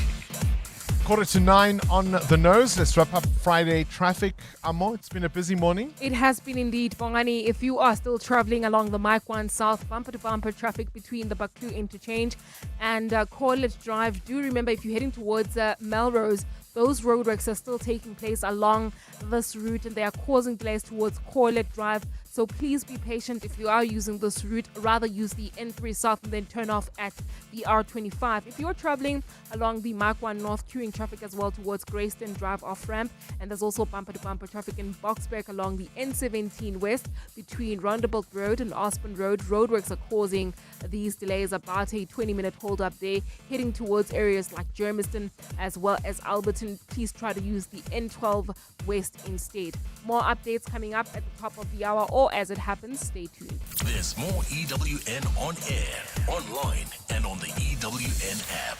The team's on a roll today. Let me focus on payroll. Duty calls in the kitchen. That's why I have a business insurer that is agile and on the ball all the time on all things. I chose My Way Business Insurance, getting 24/7 emergency service and saving on my premiums, plus my business assist to handle my admin. Visit myway.co.za or dial 0860 64 64 64 and get a quote today. My Way is a licensed non-life insurer and FSP. T's, C's and standard rates apply. My Way. Live your way. This message is brought to you by Eskom. Redefining for a better future. Are you running a business? Every rand counts. Save electricity and cut costs by switching off lights, computers, and aircons after hours. Use energy-efficient lighting and equipment and make saving electricity part of your daily routine. Smart energy habits mean lower bills and greener business future. Let's power success efficiently. Let's use electricity wisely. Eskom. When it comes to protecting your workforce, trust the workwear brand that has been protecting workers for over 150 years, Sweetall. Sweetall has overalls and uniform solutions for every industry, so your team is safe, comfortable, and ready to tackle any challenge. Visit our Boksburg showroom, shop A1 Atlas Road, Westwood, Boksburg. or go to sweetor.com today. Sweetor, we never let you down. Superior protective workwear since 1871. Coming up on the Clement Manyatela Show on 702. What? Coming up on the Clement Manyatela Show, it's a Friday. Friday. Does that mean we're going to have adult conversations later? Your favorite feature on the show. On the Clement Manyatela. It's a good feature. It is a good feature. Yes, it's educational. You know, I meet a lot of people. How much has it taught you? Are you a better man? I'm a better man today than I was yesterday. Let's just say so. But to be seriously though, I do meet a lot of people. But funny enough, it's actually the older generation that I meet that will say to me, "Oh, we love your 11 o'clock feature so much." In Donaga. Yeah. So open my eyes in Donaga. So you know, working. So you're helping build our homes. Yes, nation building. Would say. Nation So building. at 11 o'clock we do our relationship and sex feature. Today we're gonna talk more about the relationships though, because we spoke about sex last week, and today we're discussing how to date again after divorce, because that can really get complicated. But at 10 o'clock we do our Across the Desk feature. Today I'm hosting TV script writers. You know, every successful, in fact, not even successful, every TV show has a writer's room. It's a very high pressure collaborative space where stories are developed for months, characters are carefully mapped. So today we're going to have writers tell us more about their work. But we start with the 702 open line. We'll reflect on Julius Malema in court today in East London. I saw some of the headlines. I think they're a bit exaggerated. I mean, Julius' darkest hour, is this the end of the road for him? It's a pre-sentencing hearing. Yes, like we're not even there yet. The judge is not going to go, you are sentenced to boom. And already we are writing the obituary. My thing is, do you think he's going to be contrite though? No, of course not. He's already said after he was found guilty, even last night, the leaders of the EFF made it very clear that there's no backing down. They stick with him and he sticks with his story. Yeah. So we're going to reflect on that. And then, that's the 702 open line. We'll do Gratitude Friday as well. What are you grateful for this week? Clement Manyatela between 9 and 12. Life keeps getting busier. Parenting, shopping, working, exercising, just surviving. With all of that, who has time for anything else? That's why Netcare introduces Netcare Appointmed. Just tell us what you need, a specialist, GP or dentist, and we'll search our nationwide network of 5,000 doctors and find an appointment with a doctor who best suits your needs and medical aid. That's Netcare Appointmed on the Netcare app. Hi, this is Alia Itzebet, Hollywood Bet's brand ambassador. A reminder that you can still shoot for the stars while playing responsibly. If you or someone you know needs help, call the South African Responsible Gambling toll-free counselling line on 0800 006 008 or WhatsApp help to 076 675 0710. Hollywood Sportsbook is a licensed betting operator. Hollywood Bet supports responsible gambling. No persons under the age of 18 years are permitted to gamble. Winners know when to stop. Naked people are totally zen because naked people spend less time on insurance admin and more time meditating. Go to naked.insure now, get a car insurance quote in 90 seconds, and get naked. Naked Financial Technology is an authorized FSP. Season 6 of MasterChef is about to drop soon on ETV. So to get you ready, how about MasterChef South Africa, the Celebrity Edition? So a tasty palate cleanser, as it were, to reset your appetite. You can see some of your favorite celebs trade the red carpet for the heat of the kitchen under the watchful eye of our judges. So whether you're a foodie, a flavor chaser, or if you just love good television that feels like home, pull up a chair because MasterChef South Africa is cooking on ETV every Sunday at 6 p.m. So catch the next celeb episode, Heat 3. This is Sunday, the 25th of January. A third group of celebrity cooks will be competing in the MasterChef kitchen to secure a place in the semi-final. We've got television presenter Graham Richards, actor Bohang Mueko and the fashion designer Mzukisi Mbane. There have been other episodes that have aired on TV. You might have seen Heat 1 and Heat 2 earlier in January. The celeb contestants throughout this season have been Holly Ray, the singer, Prim Reddy, the TV presenter and the cookbook author Ayanda Tabete. We've seen Mzukisi Mbane. We've seen Dani DeToy, Dineo Ranaka, so many more. Catch it this Sunday, the 25th of February at 6 p.m. on ETV. This is Breakfast with Bongani Bingwa on 702. Let's walk the talk.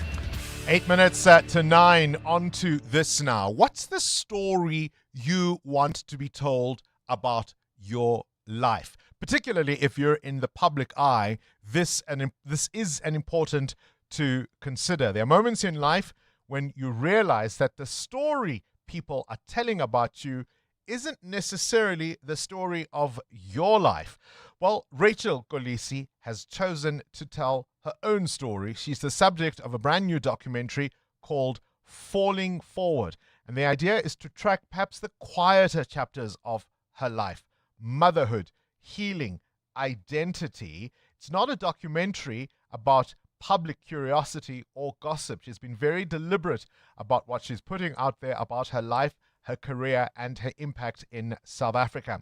It'll begin screening in March with a roadshow across South Africa from Makhanda to Cape Town. And I'm so pleased to tell you that Rachel Kolisi joins us now. A very good morning to you and welcome to 702 Breakfast.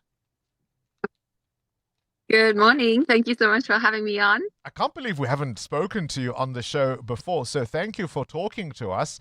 Perhaps let me ask you about this documentary, telling your story in your voice. I mean, isn't the first rule of communication, control the narrative? I don't know what the first rule of communication is, but I am not one to really follow many rules, unfortunately, and fortunately, I guess, at times. I think what's been really important for me kind of in this season and in this journey is exactly how you've just introduced this conversation, is really just about being able to tell my story my way. I just think that the last few years, and particularly in the last year, there's a lot about me, there's a lot about my story that's kind of being thrown around, and incorrectly so. And I also have just had, hundreds of women reaching out in just situations that they trying to navigate and work through, and just not being able to be able to tell the narrative and story the way that they want to. And so I'm really excited that I'm going to be taking people kind of on a journey and explaining a little bit about who I am, who I was before who I married, and just sharing a little bit more about my life and story. And I think that's what I mean about controlling the narrative, because then you can decide what you want to put out there and people can respond to that or not. Rachel, I have some appreciation of life in the public eye, but nowhere near to the degree that you've experienced it. And I think it's always important for ordinary folk to understand whatever it is we hear and we say and we repeat, there are real lives and people and emotions that are being discussed here.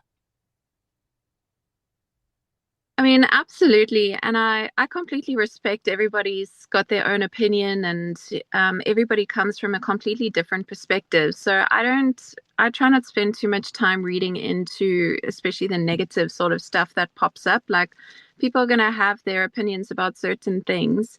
I think I just want to, in this situation, just be able to put my narrative clearly and confidently forward, and also just help people understand that 100%, and we're not talking about just adults in this situation here. There's children that are involved as well. And I mean, like, if you look across the world, you look at what's going on, like between the Beckham family at the moment, there's so much misconception. There is so much assumption, and everybody feels like they need to add their voice to the conversation. And it's just, I think it's just not helpful at times. And I can completely respect and understand, of course, like we as public figures, there's certain things that we allow to be narrated and become conversation based on what we put out there.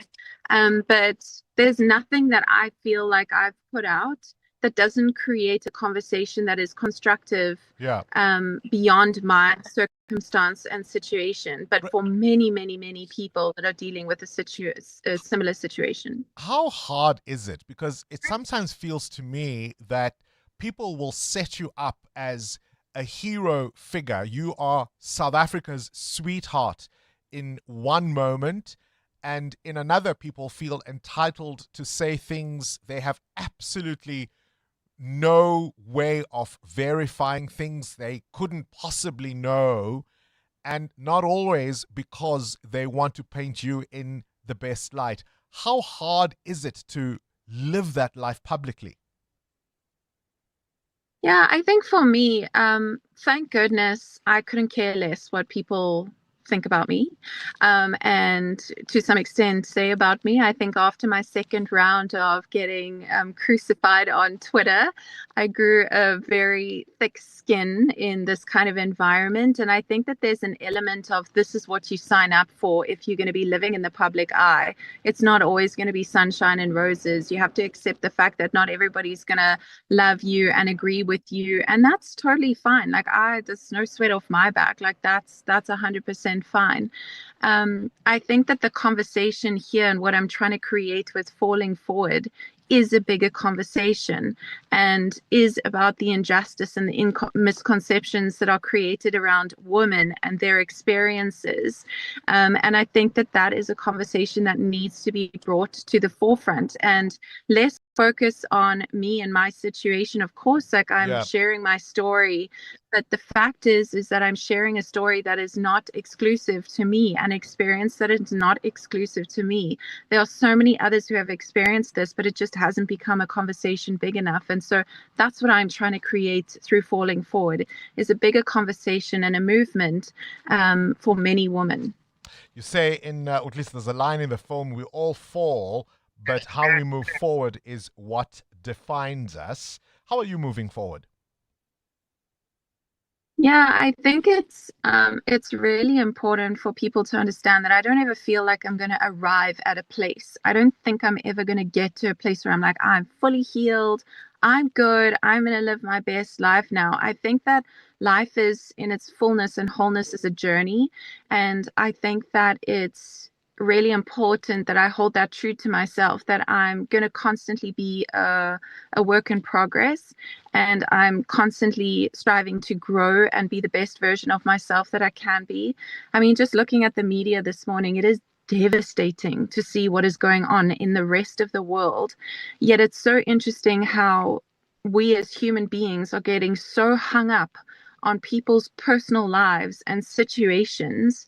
And I truly believe that if there were more women in leadership positions across sectors in the world, and not necessarily just in corporate or in politics, but across sectors, I think that the world would look far healthier than what it looks currently. And so, yeah, I mean, completely. And I just think that, men have had the opportunity. Men have been leading in positions since the beginning of time.